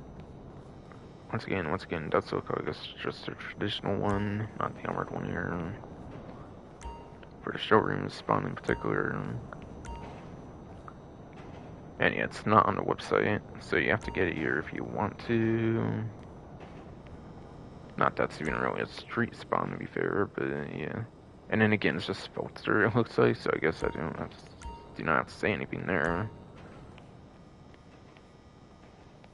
Now, I didn't really go over performance on all of them yet, I believe. I was kind of just talking about what they were on the websites for the most part, it seems, still. I went over Sterling GT, of course, in the Chapter V12. Yeah, I didn't go over performance on the XLS and the Shafter LWB, though.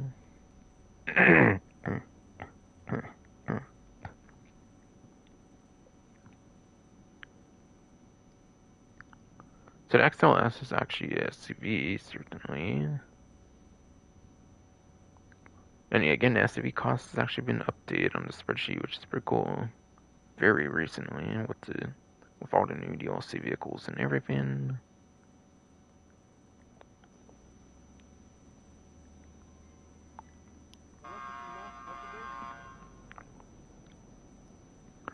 So, the regular XLS. According to the spreadsheet, regular XLS is in the G tier, the way top of G tier. And it has 27th place for lap time, and then 24th place for top speed. There is 48 SUVs in the game. Damn, last time the spreadsheet got updated, it was at like 40, so I got like 8 new vehicles. That's insane.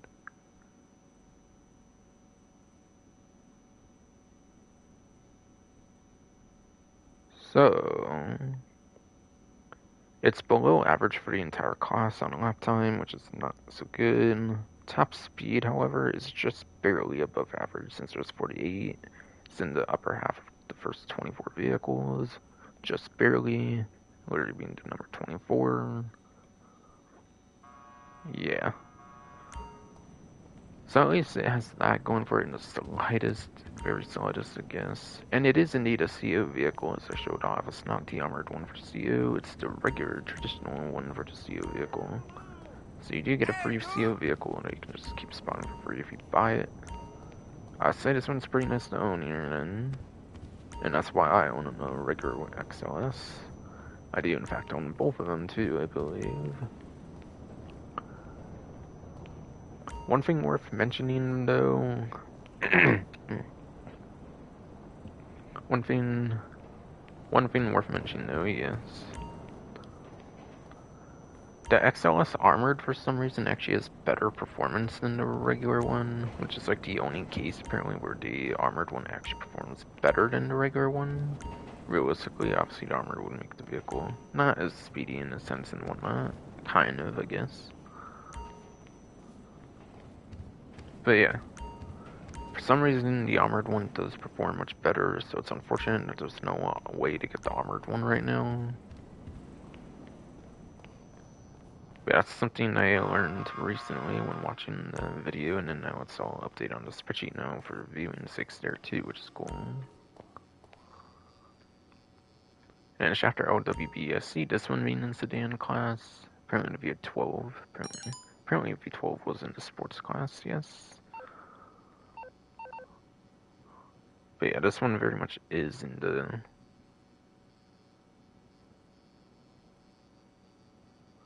sedan class, certainly.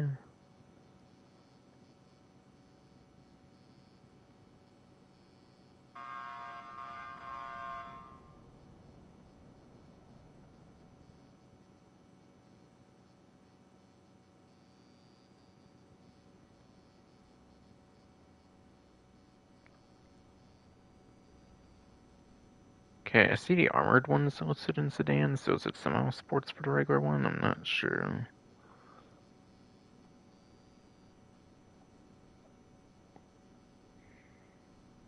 Huh. Yeah. For some reason, the armored ones are properly labeled in the sedans class, but for some reason it counts as a sports car for the LWB. So like the V12, apparently. So like the V12 armored might very much be in sedans class, whereas the regular one is in the sports class, apparently. However, I think you can use it in both sports and sedan races for both of these, I believe, so that's good to know. That's an added little benefit if you do pick either of those two up, as you can use it for either sports or sedan, I believe, for those. Something like that, at least.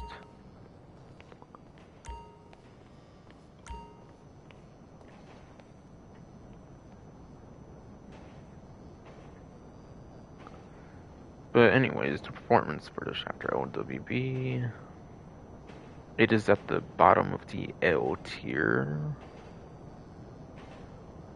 One of the worst tiers of the game for the sports class, and that gives it 95th place for lap time for the sports class. And it also gets 97th place for top speed, apparently, too.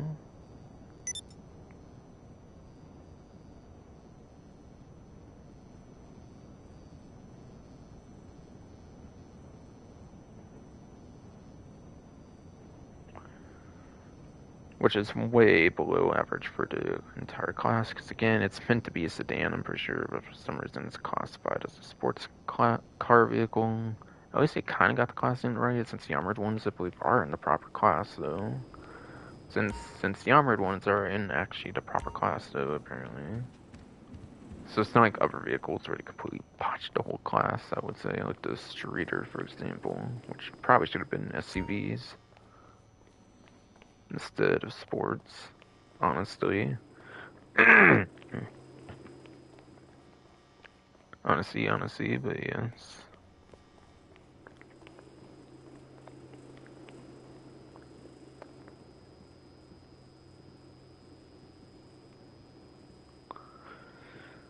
So, how would I rate these vehicles from like best to worst for like which ones should be worth picking up? They are all on discounts. They are equally as valuable in some cases. I would say. Honestly, just because I want the knife gen hardware to be taken with more advantage, or whatever, just because I would like the knife gen hardware to the God tongue twisty throat, damn it, but just because I would like to see the 9th generation hardware be more utilized in GTA Online, I'm gonna put the Sterling GT as number 1 since it does have access to HSW. So for 9th gen at least I would put it at the number 1 spot. I'd maybe move it down a spot or so if on 8th gen though. For sure.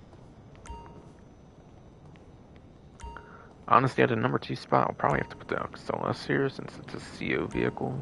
It is. Regular XLS is indeed a CO vehicle, so that's very cool. So,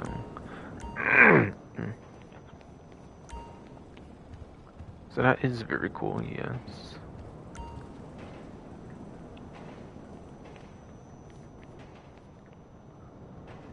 Shafter V12, I would probably put at the number 3 spot.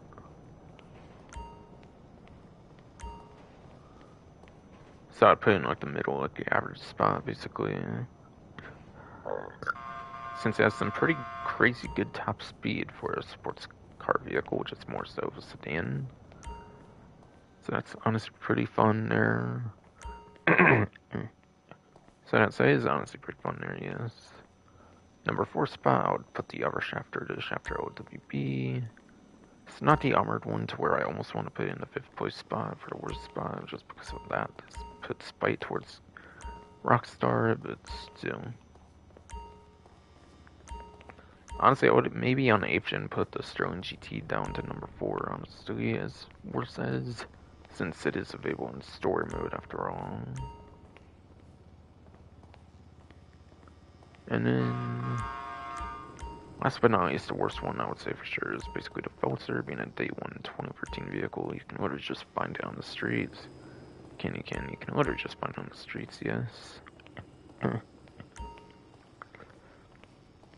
So I don't really think it's all that worth the spot in the, like, showroom here for sure.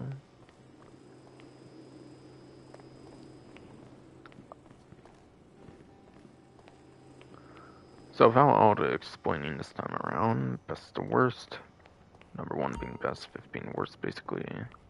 For 9th gen, for sure, at least, Sterling GT. Number 1, number 2, XLS, because CO vehicle it is. Number 3 spot for the Shafter V12, because it's pretty impressive even for the sports class, though it's more meant to be a sedan, for sure. Number 4, Shafter OWB. Since it's not the armored one, so it's pretty disappointing. And not the CO one, because it's not the armored one. And the worst, easily, the Benefactor Feltzer being a day 1 vehicle. You can always just find it on the streets. I would even say the Sterling GT is like number 4 or something on 8th gen in particular, since it can also be in story mode, since you can literally buy on a website in story mode.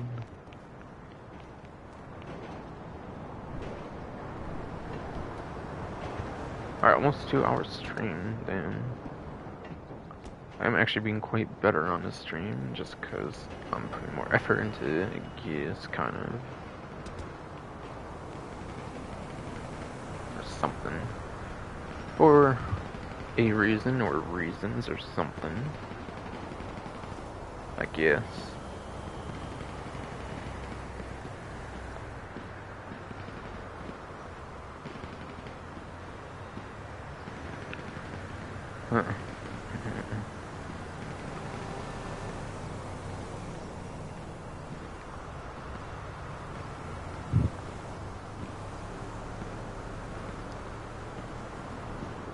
But yeah, gotta see what I want to do next here, since I'm over with all the showrooms here.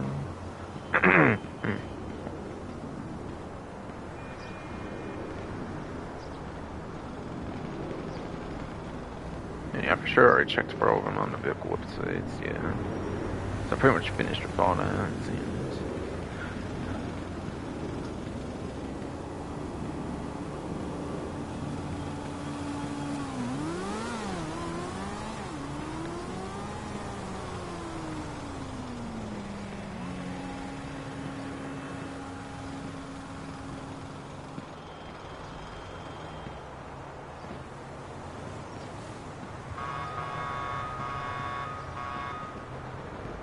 Alright, all the headline stuff from the newswire, all headline stuff from the newswire, like in the like huge white text, is basically already talked about. So I get to go into the other stuff. So I get to go into any of the other stuff for me, basically, yes.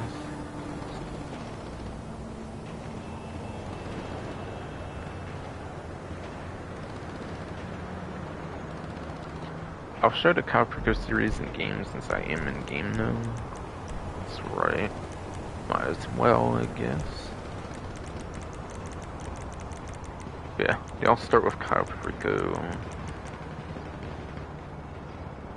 Followed by a hyphen, followed by a unique name of said race, basically, for a format. Like and subscribe, like a motorcycle one, coast clear, like a boat one for like the jet skis, basically it seems. Crash course here for helicopters, fire for airplanes, planes and jets, I guess more so maybe basically in fire. Get Blaze seems to be like a special vehicle kind of one with the Blazer Aqua. Going down looks to be for sports cars, I believe here. Going up looks to be for off-road. Hard Dock Life looks like it may be another special kind of vehicle one for the Blazer Aqua. Kyle Perico hauling gas here. I'm honestly not that much sure what this is. I don't know why, but I feel I'm getting like coupe vibes or something. I don't know. But that's pretty niche class. I'm not 100% sure on that.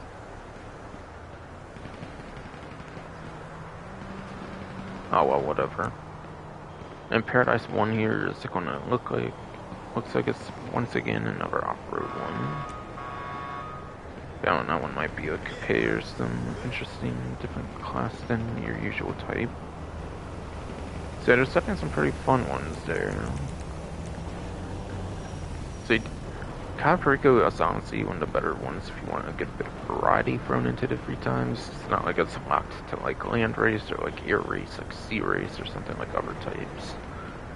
So that's pretty cool actually, no doubt on that. You get all kinds of cool variety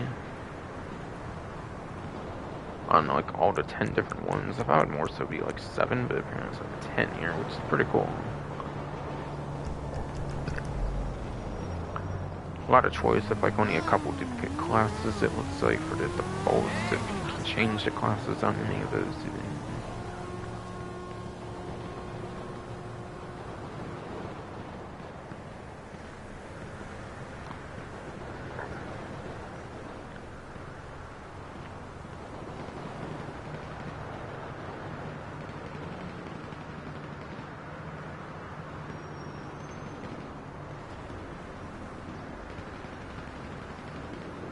Yeah, literally on a news wire it says armored sedans, but nope, doesn't seem there's actually an armored sedan on discount. If they actually put the V12, like armored whatever, as well on discount, then yeah, that wouldn't not be a lie, but literally it showed it's a slash on the price, but it's the same price, so like, how the fuck does that work?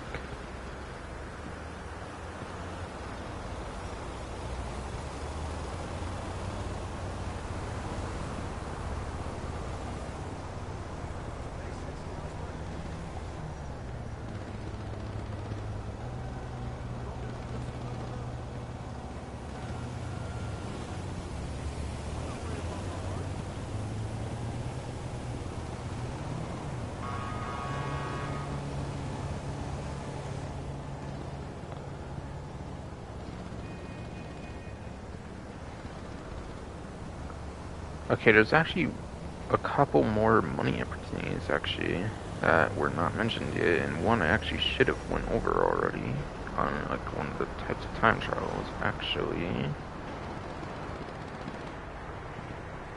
So I'll see if I can find my benefactor in the clothing store, because as soon as watchers know t-shirt icon for those free vehicles mentioned earlier in the stream, that'll meet 7 to Schlagen GT and the SM722, which I believe are all free, not on the vehicle showrooms at all, so you have to go on the website, support them again like last week, so the ones with the feature rewards are not ones at showrooms, so be aware of that.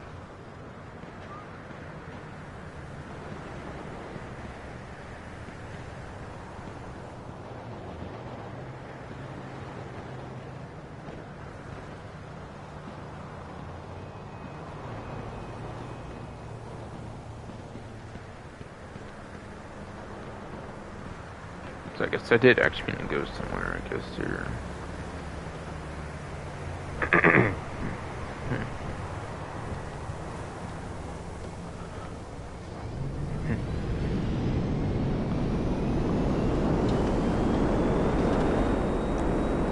Yeah, I guess I will retire from it temporarily, or may do it again for this scrap yard, whatever, salvage yard. Wait, it's salvage yard, right? Called it scrap yard. I don't usually get to know these were interesting.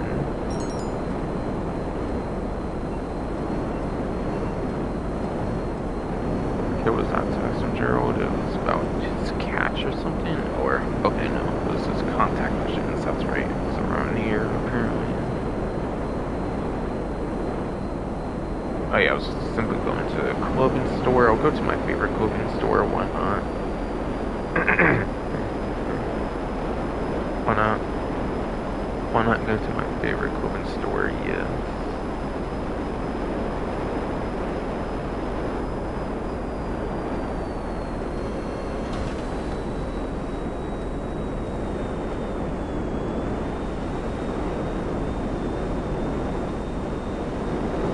That's so much autos again. No bad. I was like on autopilot there. Just chose whatever looked the most important to me, but I literally already did that. Okay.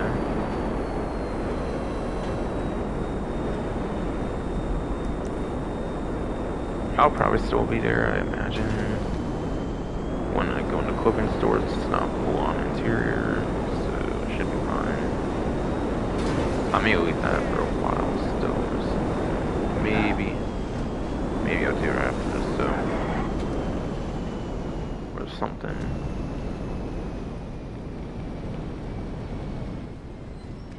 Let me know if you need help. Okay, so... That'll look great on you.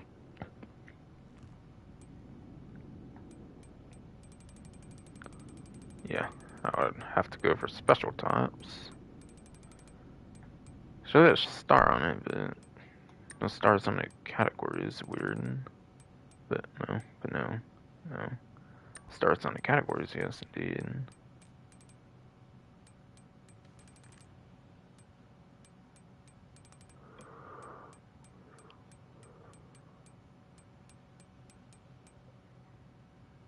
Alright, there's Benefactor T. So yeah, I already have it from something. It's been in the game file since Arena War or whatever. Take your time. Dibachi may have well been left over from Arena War as well. Could have been given out before. Though I personally do not have it and I did not care to get it last event. See, I'm not big on the clothing unlocks, even though vehicle manufacturer ones are some of the core ones, I would say. I just didn't really care to buy a vehicle. Or whatever.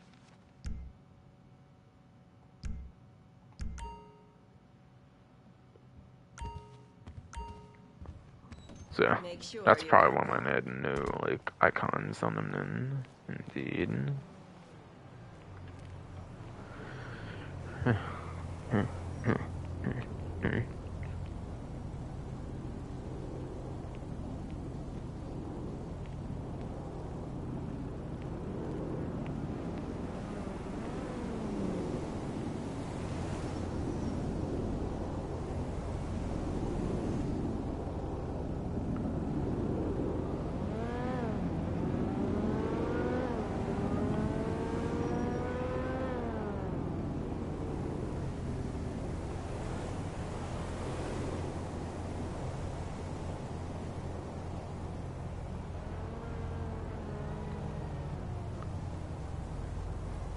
But yes, there is actually an adversary mode apparent. It's on like 3 times as well.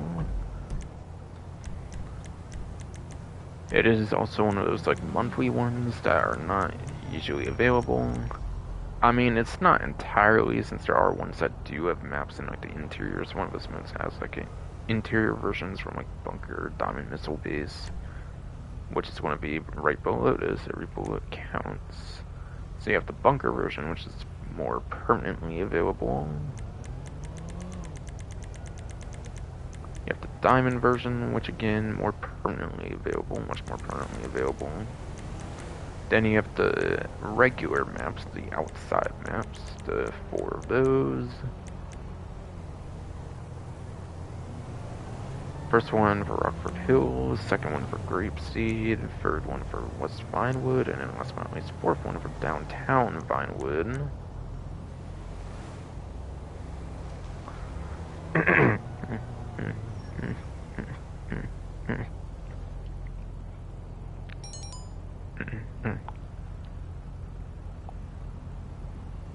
But yeah, the amount of money you make usually depends on a couple of few factors for adversary modes. Like the amount of players, pretty much. And yeah, that's right, Missile Base should have one too. Before I forget to mention that more. But yeah, Missile Base being one of those interior ones should be more permanently available.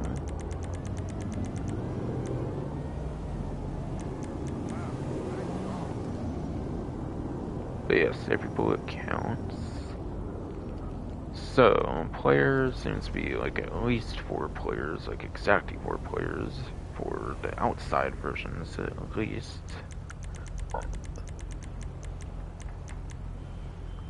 You do get 4 to 8 players as an option for Missile Base. Probably other interior ones too, I'm guessing. Probably other interior ones at least though too, it seems. So, you're not locked to just 4 players on the Bunker, Diamond, Missile Base. Those ones, you could even go up to 8 players, so... Player count does kind of determine money, I believe, so like, you might want to play those ones if you want more money. If you want to play the month exclusive ones, for like the month of May, I believe those modes are... I believe this one coming back is more intended for the month of May. Then, yeah. You may want to put outside maps before those ones go away, like sometime in June. Jesus, you could have killed me! sometime in June, yeah.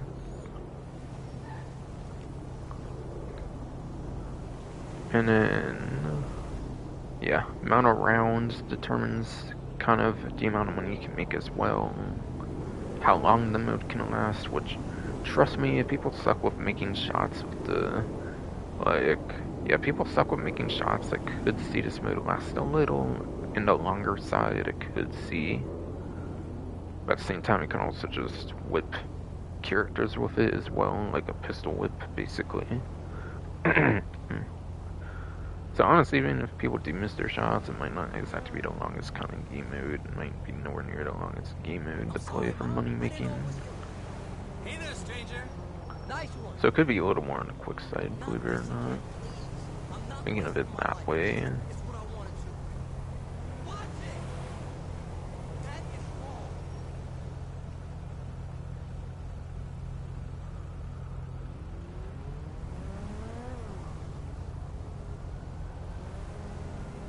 So yeah. Amount of players, amount of rounds, how the game mode plays out, kind of also determines that time, whatever. But honestly, regardless of circumstance, I do not really see it paying out more than like a couple 100,000 or something an hour, no matter like what the times is and stuff usually, I would say. So yeah, you're obviously much better off with your client jobs, easily. I think once I said it was like one of those rare, super rare money opportunities, I think it should have been pretty clear that would have not really been beat though. And yeah.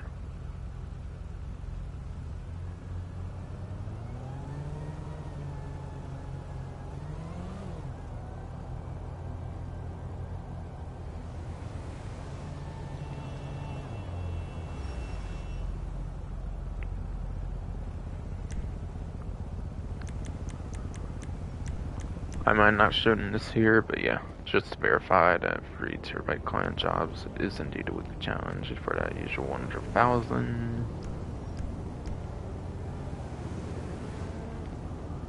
And then I forgot to mention, but apparently a junk energy time trial is actually on a 2 tons money RP. So each of these each day is on 2 times.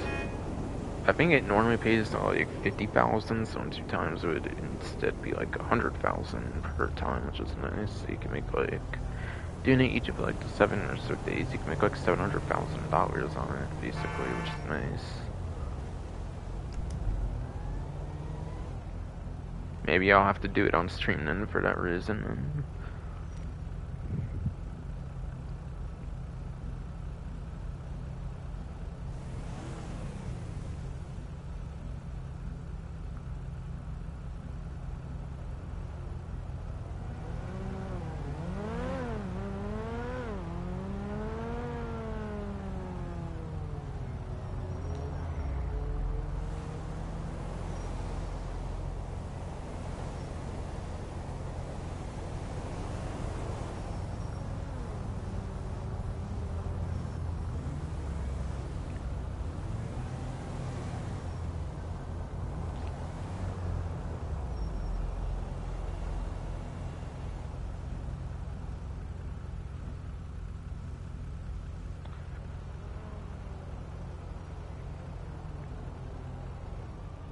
I can't discount stuff by the way right now, so that's why I'm not doing much right this second.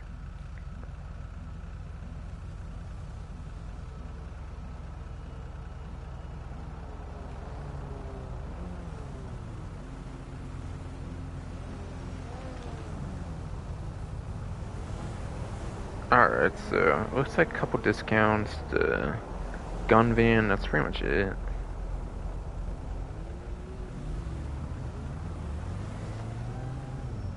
They actually do not seem to list the salvage yard vehicles this week, apparently on the newswire, so like I could skip that if I want, but like such a staple, I feel that I might as well include it, I feel.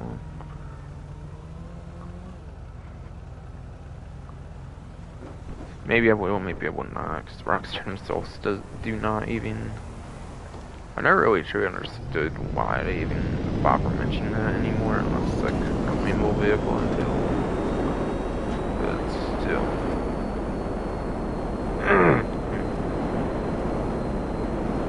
Wait, what's this other one?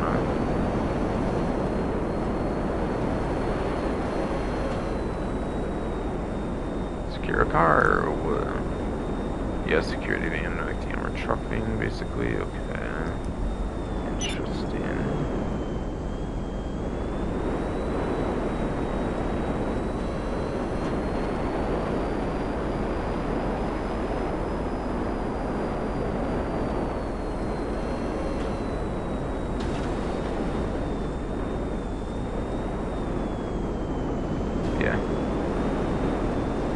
Property discount, a couple things of a certain vehicle discount, and then a couple weapon discounts, and then the gun van in general, and then I think I'm pretty much done besides for the other extra stuff I want to do basically for like time travel sakes, whatever. Alright, you know, Stafford sedan. Very cool nostalgic one from Grand Theft Auto San Andreas, which is pretty cool. One of those export-import vehicles from the export-import side mission. That's very awesome. Don't.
Yeah, I'm gonna stay over here until we're talking about that gun van, right? That's over there. I pretty much forgot about that actually. About to point out, about to point in the stream here, whatever.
Alright, so yeah, just gotta talk these rest of the discounts pretty much.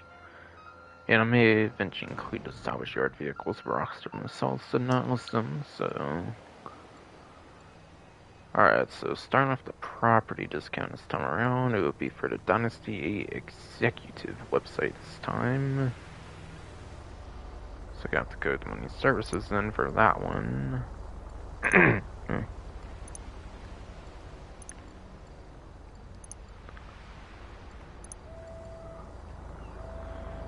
And that's going to be the executive office garages, 30% off for those. So it looks like the first garage floor, second garage floor, and the third garage floor, 30% off.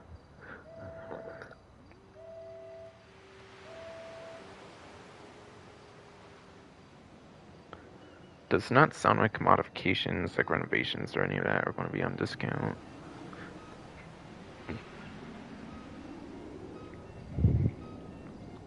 Renovations very much seem to be excluded this time, yeah. So that's full price.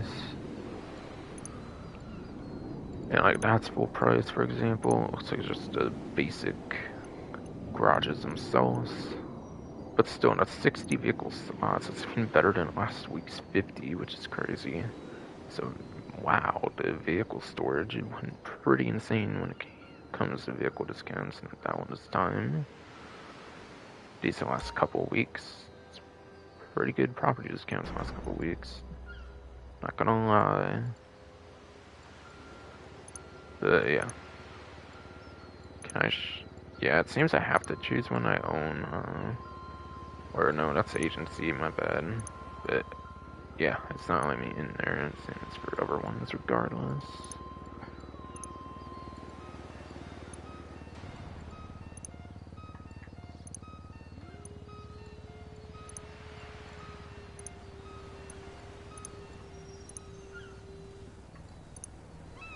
So yeah, whatever the prices are of those are 50% off. I cannot really show it though, since you cannot look at other properties' executive garages, unfortunately. Like you can for other types of properties, and then Warstock has the other remaining like vehicle discount stuff with the terabyte years. You can see with the discount from renovate from 40,000 to 24,000. So the interior tint on discount, it is for 40% off. So just like the other vehicle discounts, it's all 40% off for the terabyte. The only non 40% discount seems to be the executive office garages, and then one of the weapons would be 50% off, I believe, for a plus discount or something. For a plus discount or something, yes. So interior tint discount.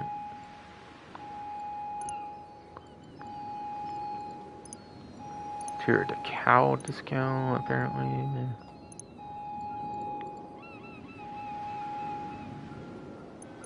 Have to do that little trick to see the other ones. The turret station should be on discount, just like the V-neck can shoot like missiles. This is a somewhat surprisingly crazy missile launcher. It does really stuck, I feel, for the most part. The accuracy, like the homing capabilities stuff, really shit. Might be some of the shittiest homing missiles of the game, to be honest. But yeah. It can apparently lock on the people on foot, if I remember correctly, which is pretty insane.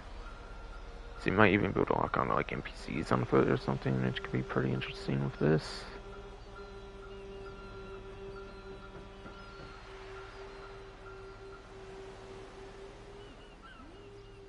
Yes, it does have some, and I think I mean players. It can actually lock on the players, which is pretty interesting, even if they're on foot. So yeah, with just mentioning you can lock on the things on foot. Yeah, you can kind of do that with other vehicles too, but not really players on foot. I think this might be the only one that can do players on foot for missile capabilities, homing missile capabilities. But again, the missiles do kind of suck for their homing though, if I remember right. But I mean, it's a pretty unique missile launcher, nevertheless, though, if that's all indeed true. Drone station does give you access to those drones. Was kind of first drones they did, so they do have a range to them. You cannot do it unlimitedly like the nano drone, I think. So you have to do within like a set range of the terabyte. And then it does also give you access to those 2 client jobs I mentioned, the one with the Life Invader office and the Evangelico one, which the Evangelico one especially is pretty much the best one to do. So just run station, just to get access to those 2 client jobs alone is pretty worth it, even if you do not use the drones themselves. The weapon workshop gives you access to your dozen of Mark II weapons that were released during the gun running and the Doomsday Heist DLC. They added a fuck ton of these, but never added more Mark IIs after like Doomsday Heist, which is pretty unfortunate, but whatever. Still something at least. Mark II weapons are pretty useful, especially like the explosive ones, like Explosive Sniper, especially if it was especially one of the more useful ones.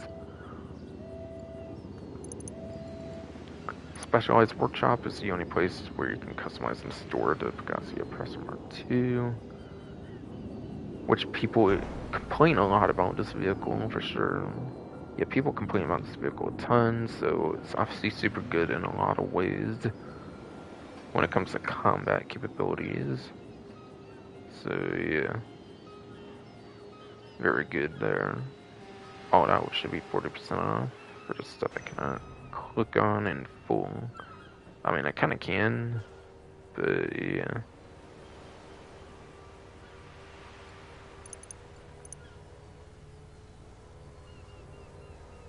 But yes,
should have been all those discounts, so it should just be gun ban discounts, it seems, at this point.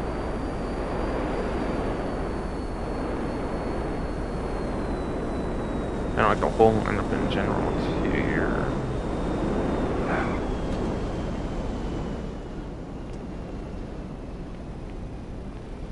Hey there. Some new stuff I think you'll want to see. Alright, so weapons here, the knife.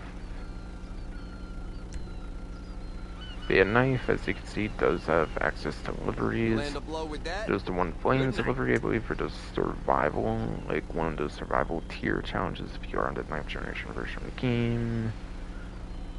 And yeah, I think you only get livery access to the 9th generation version of the game, yes, since the other ones, I believe, required a plus subscription. They were given out during Los Santos Drug Wars DLC, I believe. For them to pretty much never do those again, I believe, in the last couple DLCs after. Trust me, that's messy. In a good way. But man, I swear that's a pretty cool livery on it. Definitely makes it more worth it now. Otherwise, I believe you can use a regular knife underwater, so it does still also make it a more interesting weapon, or whether you're an 8th gen and stuff too, because you can use it underwater, I'm pretty sure.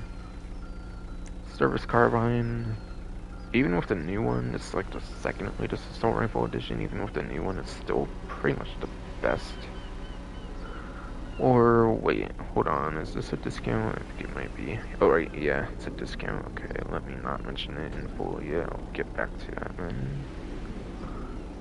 That kind of rifle? The Unholy Hellbringer. Unholy Hellbringer is basically a reskin of a Combat MG Mark 1, which is good because there's the Combat MG Mark 2, and you cannot own Mark 1 and Mark 2 at the same time. I remember Rockstar did a Image where they had like 13 assault rifles, so I swear they can do it as the developers. They can have Mark 1 Mark 2 at the same time, but they won't unlock that access for the players, which is weird to me. I don't know why you can't have like a standard and a Mark 2, but okay.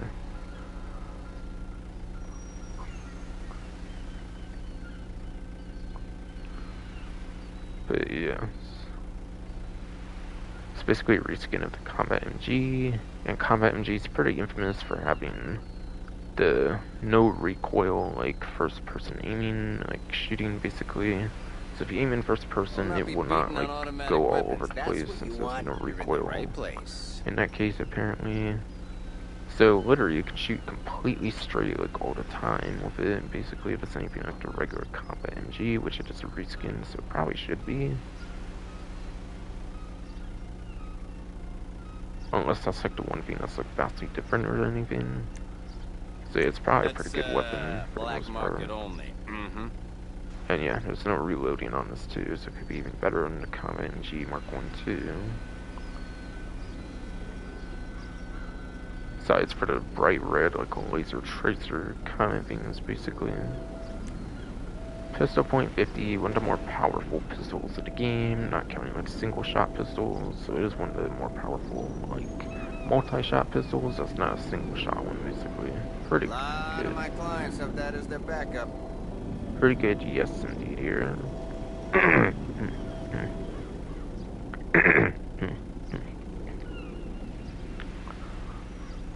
I get back to the MG, and then a micro SMG. This one has some pretty cool livery stuff on it, like tints and all that. Gotta get that pop pop pop, right? It used to be one of the better like SMGs of the game, but honestly, with the tackle SMG of the previous San Andreas Mercenaries DLC, you really probably shouldn't be using this in drop by like situations anymore when you have the tackle SMG that's like double the ammo. And even 24 rounds more than the previous best ammo capacity of like the AP pistol. So it's, I think this one definitely fell off pretty hard in the last couple of DLCs. But like, it's still pretty usable, I would say, regardless. It's still probably one of the top couple drive-by weapons in a traditional car, I would say. Not counting like the side of like helicopters and stuff where you can use more of your weaponry. Or like a bike where you have some better weapon options on like a bike, for example. sniper drive-by.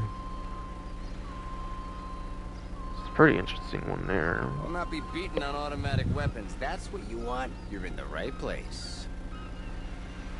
Okay, so then the discount ones again. Back to the service car line, I said second latest edition for these assault rifles. The battle rifle from this update's the new latest assault rifle. Even then, it's still better than that since it has double the ammo and an extended clip as the battle rifle does on the extended clip. Trust me. 60 rounds You can over 30 trust that rounds is rifle. quite the huge difference. Having double rounds can definitely make quite the huge difference.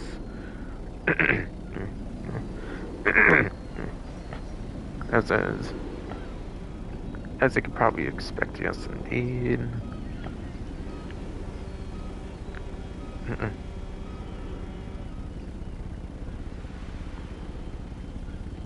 Yeah, now that rifle's a modern classic.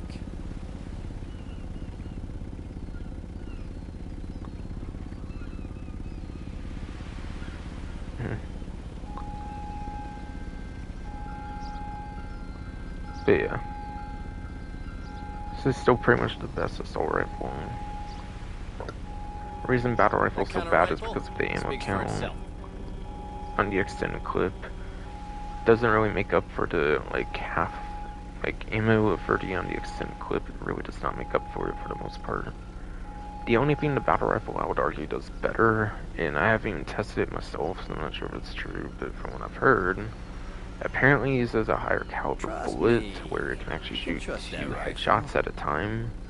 So it's kind of like a sniper rifle in the battle rifle where you can do 2 headshots at a time, for example, because the higher caliber bullet. So really, unless you're doing a stealth mission, I would say you should probably be using a service carbine over the battle rifles. This one's still a super useful weapon, and it's half off for everybody actually. Yeah, now that About rifle's a 50% modern off would be classic. for the plus discount, but 50% off is actually for the regular discount here. So cool. So cool indeed, Fruit. Fuck you. Can't be found anywhere but this van. And then the Guaranteed. regular MG is gonna be on 40% off for plus members. Don't really need this when you have the Unholy Hellbringer, which is basically the Combat MG, which is basically better than the MG. Since the regular Combat MG would have 200 rounds instead of 100 here, for example, but even then, Gotta get Unholy that pop, Hellbringer is pop, no right? reload. And it might have the same no recoil in first person, which DMG may not have. So it's basically just a much worse version of every other, MG of the game. Fire? Can't beat it. Every MG in the game, yes indeed. Fucking throw damage, joke, relax, yes indeed. Fuck.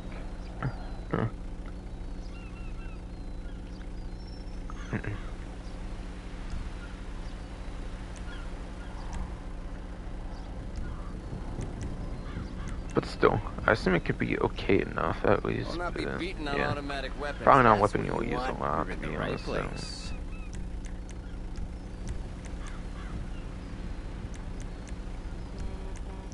Robles, grenades, sticky bomb, and pipe bomb apparently are.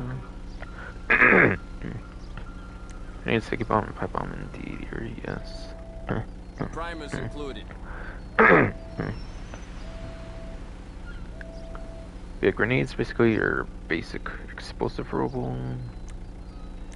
Sticky bombs, the explosive robot that you can detonate on your own, which is pretty cool. Very huge. And you need those pretty much for the armored trucks that showed up for me earlier. You need that for the armored truck You want pretty to make a much. bang? That'll do it. Anything else is pretty much going to fully destroy the armored truck, I believe, if you do not use the sticky bomb. And then the pipe bomb. Apparently this one blows up on collision or something, if I remember reading from a comment recently or something. Like a vehicle or something that's actually hit it or something or whatever. Goes off guaranteed every time. I don't know, something like that. Apparently it has less of a chance of blowing yourself up than the sticky bomb, believe it or not, in some cases from what I've heard. Not sure how true all that is, but it's something I've read kind of recently. in a recent Goalie Master video where he was complaining about the sweeper shotgun from less than Damn to 5, they nerfed it. Sweeper shotgun is not as good in Grand Theft Auto 5 online, basically, or online, basically, yes. So that's where I kind of heard of that super recently. From a comment on that video, whatever. Not sure how true that all is, whatever, but I don't really use so much in online in particular, at least. You want to make a bang? If I do use it as much at all, it's pretty much an awesome Damn. It's Sophia's. And then, yeah, obviously, you just have your body armor from there. You were never here. I was never here.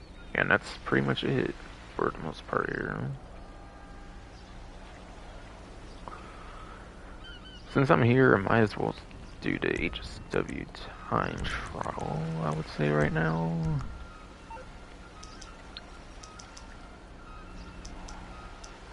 Using my Banshee that I'm on here.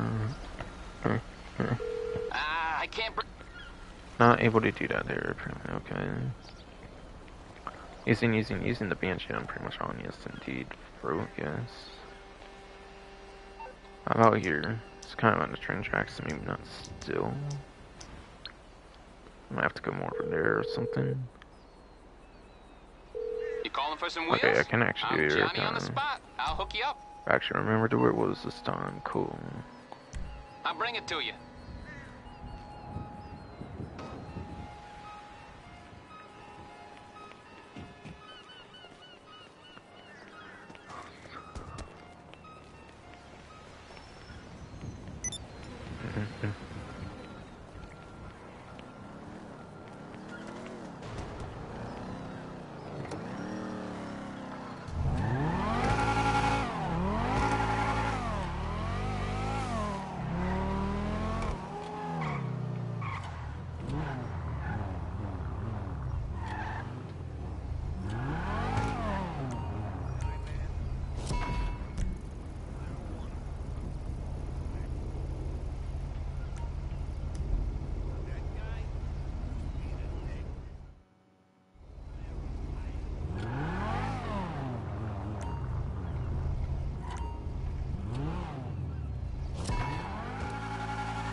Oh, I think I forgot to do my strat, like I said, yeah. Okay, I did. Let me redo that then.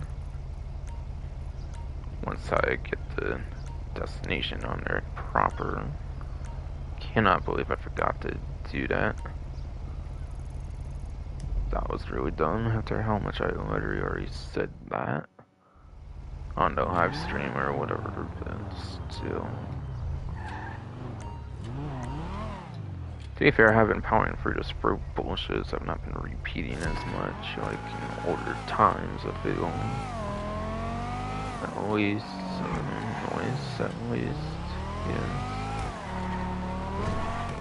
Okay, it might have been a little slower than usual there, maybe I did not do as good there as I usually do, but still.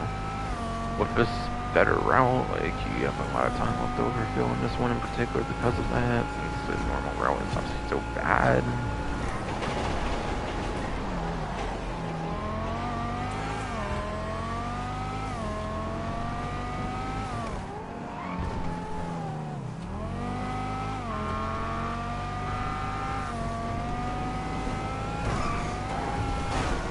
Oh, watch it there. Or whatever.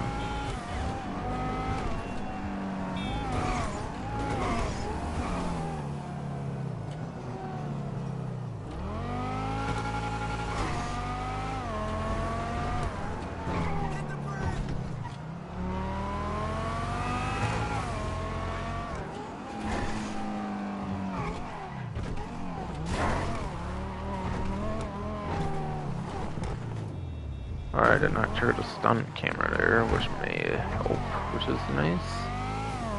Something pretty nice, I would say, yes.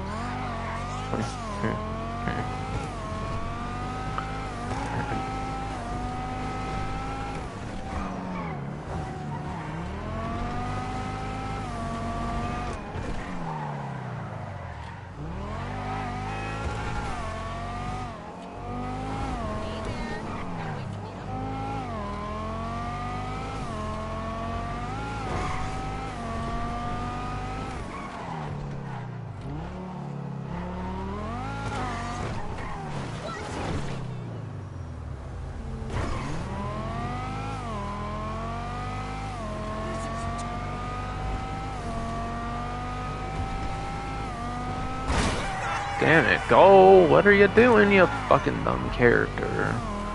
I thought you were going to do so good, but suddenly you hit something. What the hell?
Oh, come on! What are you doing?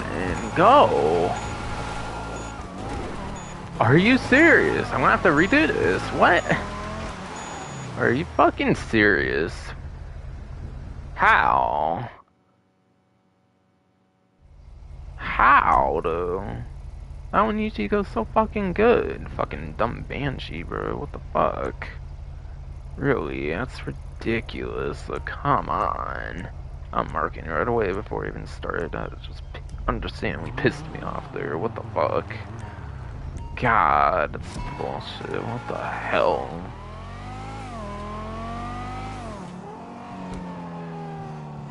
Like, are you kidding me, man? Really? Come on. Fucking God, I don't need a random vehicle spawning in the way all the fucking time, game. Fuck.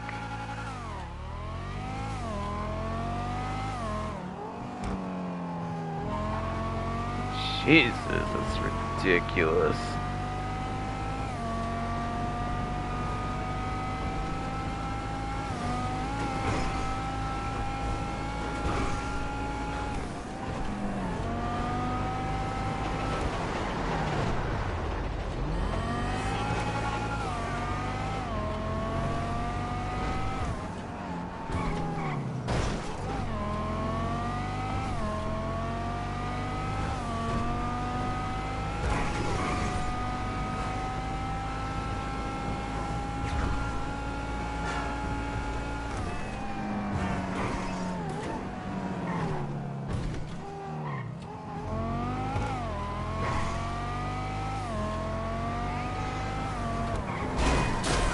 Oh, come on!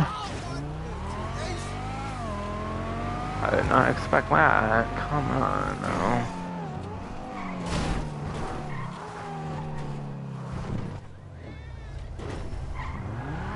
Maybe this part works better with some shortcut stuff. I don't fucking remember anymore. This is just ridiculous, though. How this shit's going, though.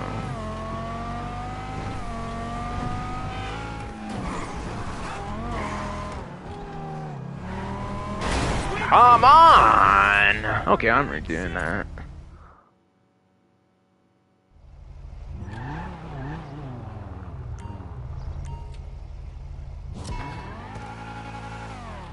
Yeah, that's so fucking ridiculous. Why?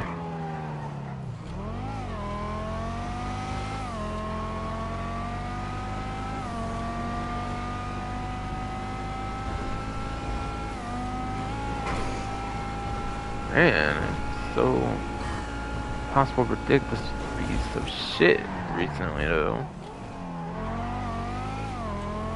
Honestly, though.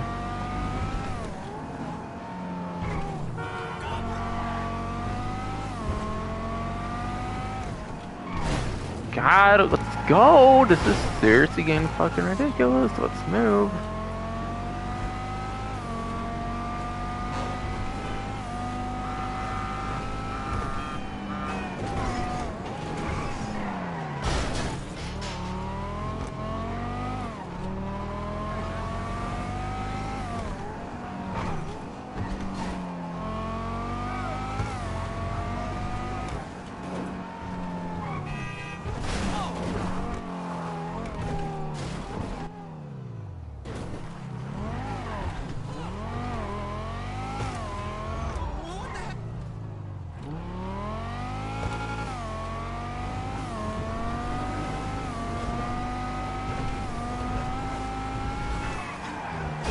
Go! Come on!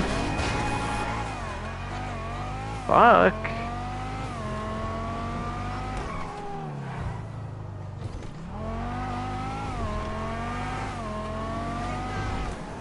What's going on, brother?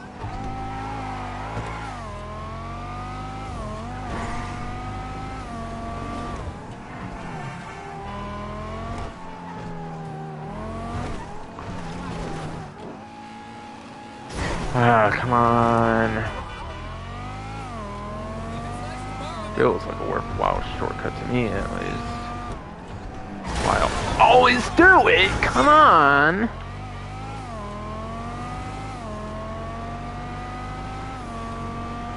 Jesus, man. Like, no other vehicle went this bad on this time trial, I swear.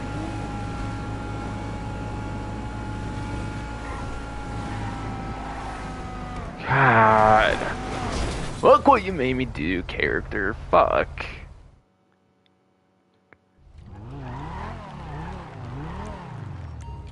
Sucking so hard anymore.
Alright, things are actually going good again. What a fucking surprise. For now, of course.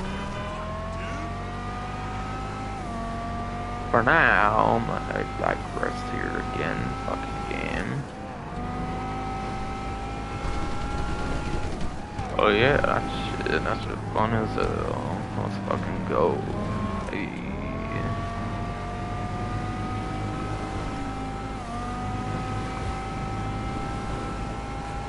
That sucks, my headlights got completely destroyed. Would help if I had them still, but like I may very much still be fine regardless. As long as go better, of course.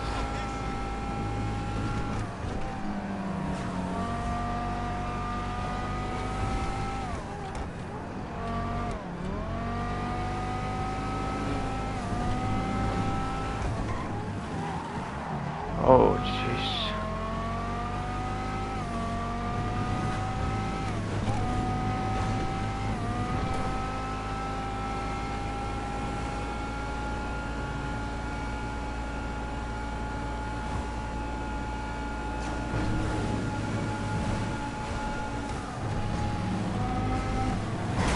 No! What the hell? Come on!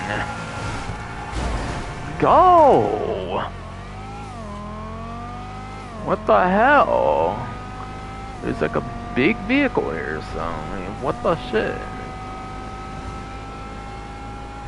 God, that's so bullshit, though.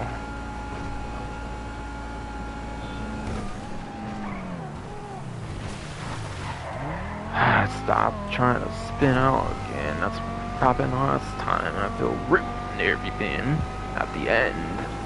Of all places, somehow things are still even alive as good as they were. In a sense, at this before this point was up, of course. Alright, I'm done. Thank fuck I'm done still. Fucking Christ. I don't get how it took like 3 ass fucking tries at least. Fuck though. But it's done at least. Good.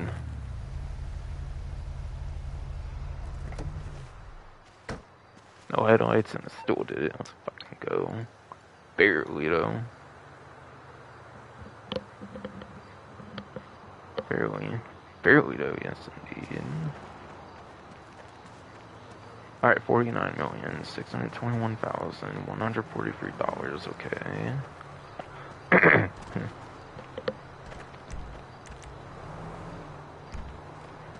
So...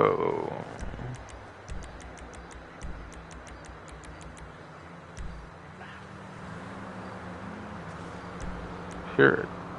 Mountain lion possibly, or some animal at all, or something. Whoa.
I'm gonna do junk energy and like stash house. Me actually, I'll do the stash house here. This is coming up right here.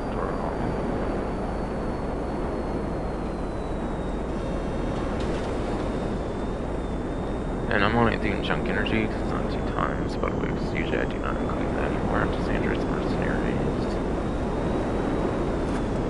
So I'm only doing it there on Aussie because it just released in a DLC after all.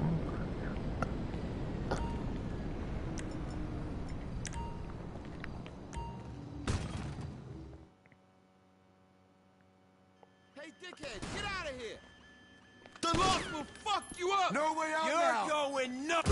Please, messed up! Take cover! Die! Oh, damn! Damn it! Move back! Come on! Take cover! We got a brother down! Lost! Frank's been shot!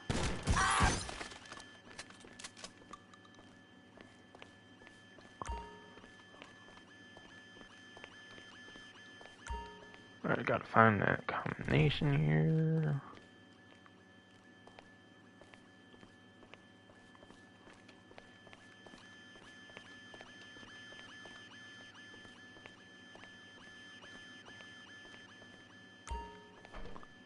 Okay, what I felt was going to be one of the more hidden ones. Am I just blind or... Well, okay, yeah, that yellow part's just part of the object there. Yeah. I found it. Oh, soldier, okay.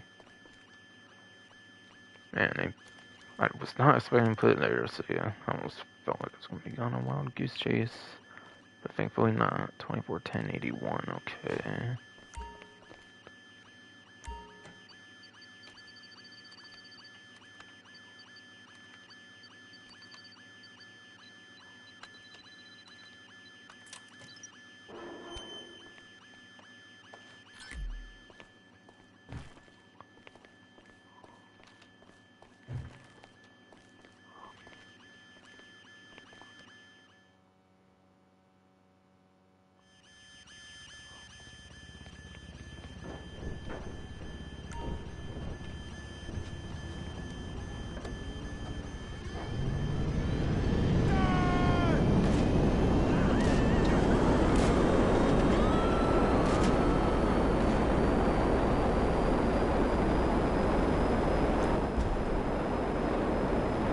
Damn, we're bunkered. What the fuck?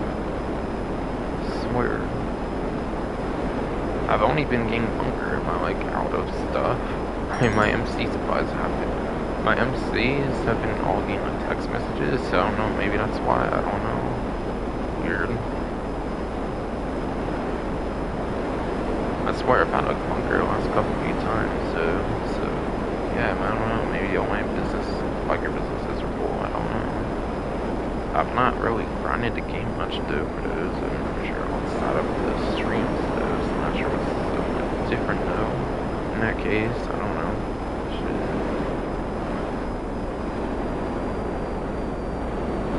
So yeah, I think it's just pretty much the junk energy on 2 times right now I'll do, and that's pretty much. Yeah, give me 1,000 this time, okay.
Wow. I hit the, like, railing there, the railing there for real.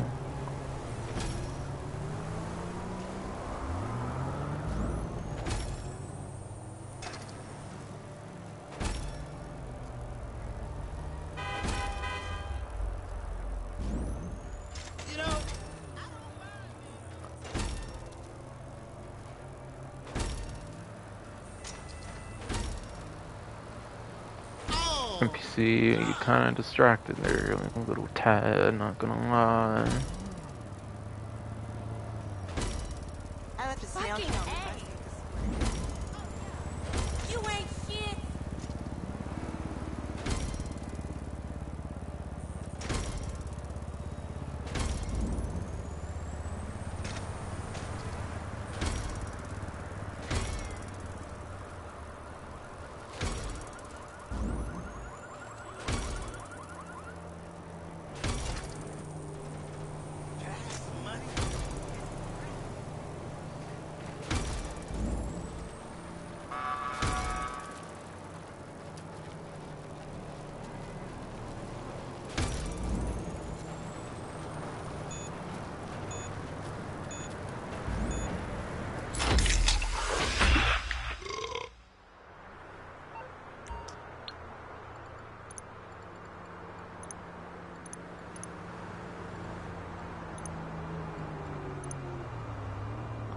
Alright, so 49,724,143 here.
But yes,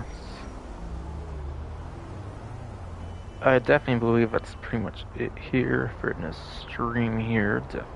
Oh wait, salvage yard can actually show that off, right? But again, Rockstar did not do that, so I do not necessarily have to do that, but still. I don't know, it just feels like a main part to do. I may stop doing it after the, like, end of the initial DLC, even if Rockstar does it though, perhaps, I'm guessing. So once, like, next DLC happens, I may just stop that now.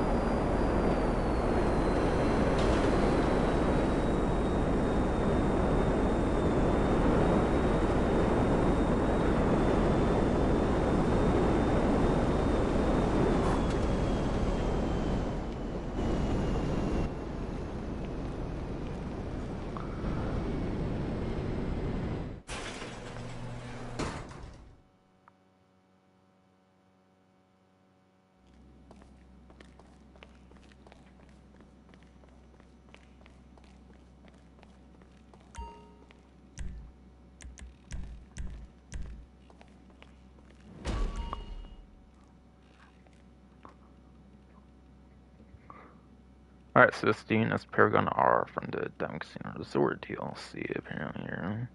Vehicle you can actually get from the tier for career progression on the 9th gen version. Vaulted vehicle, I know actually for a fact on 8th gen and 9th gen on the website. But again, achievable from tier 4 career progression still. Max sell value of 392,000, yes. Salvage value of 313,600. Okay. 313,600 bucks, yes. Hijack Russ in here, max sell value of 344,000. And a salvage value of 275,200. 275,200, yes indeed. Looking for fucking chill, fuck.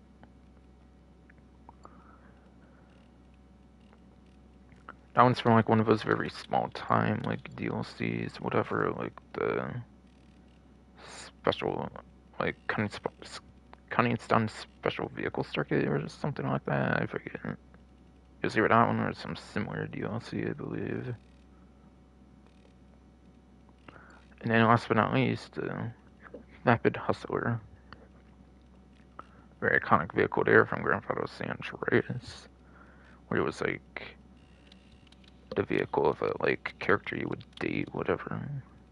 I believe it was Denise's vehicle, in fact, the like first girlfriend you would obtain basically in the story completion girlfriend, basically the first one. With a max sell value of $252,000 and a salvage value of $201,600. And a salvage value $201,600, yes. Interesting lineup, I guess, here this time. None seemed like they were claimable or anything, yeah. Not seeing like one icon or anything. So yes, that is fine going to be it for this stream here. Next stream, probably, of course, be back to the LA Noire walkthrough. I'll probably finally be back to that, yes. But yes, that will definitely finally be it for this stream, though. Hope you enjoyed.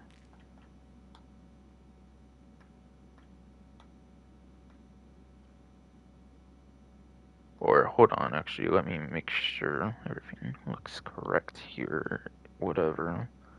I haven't checked my stream in a long time or anything, but I presume it's still live because it says so on my PS5's end, but never know.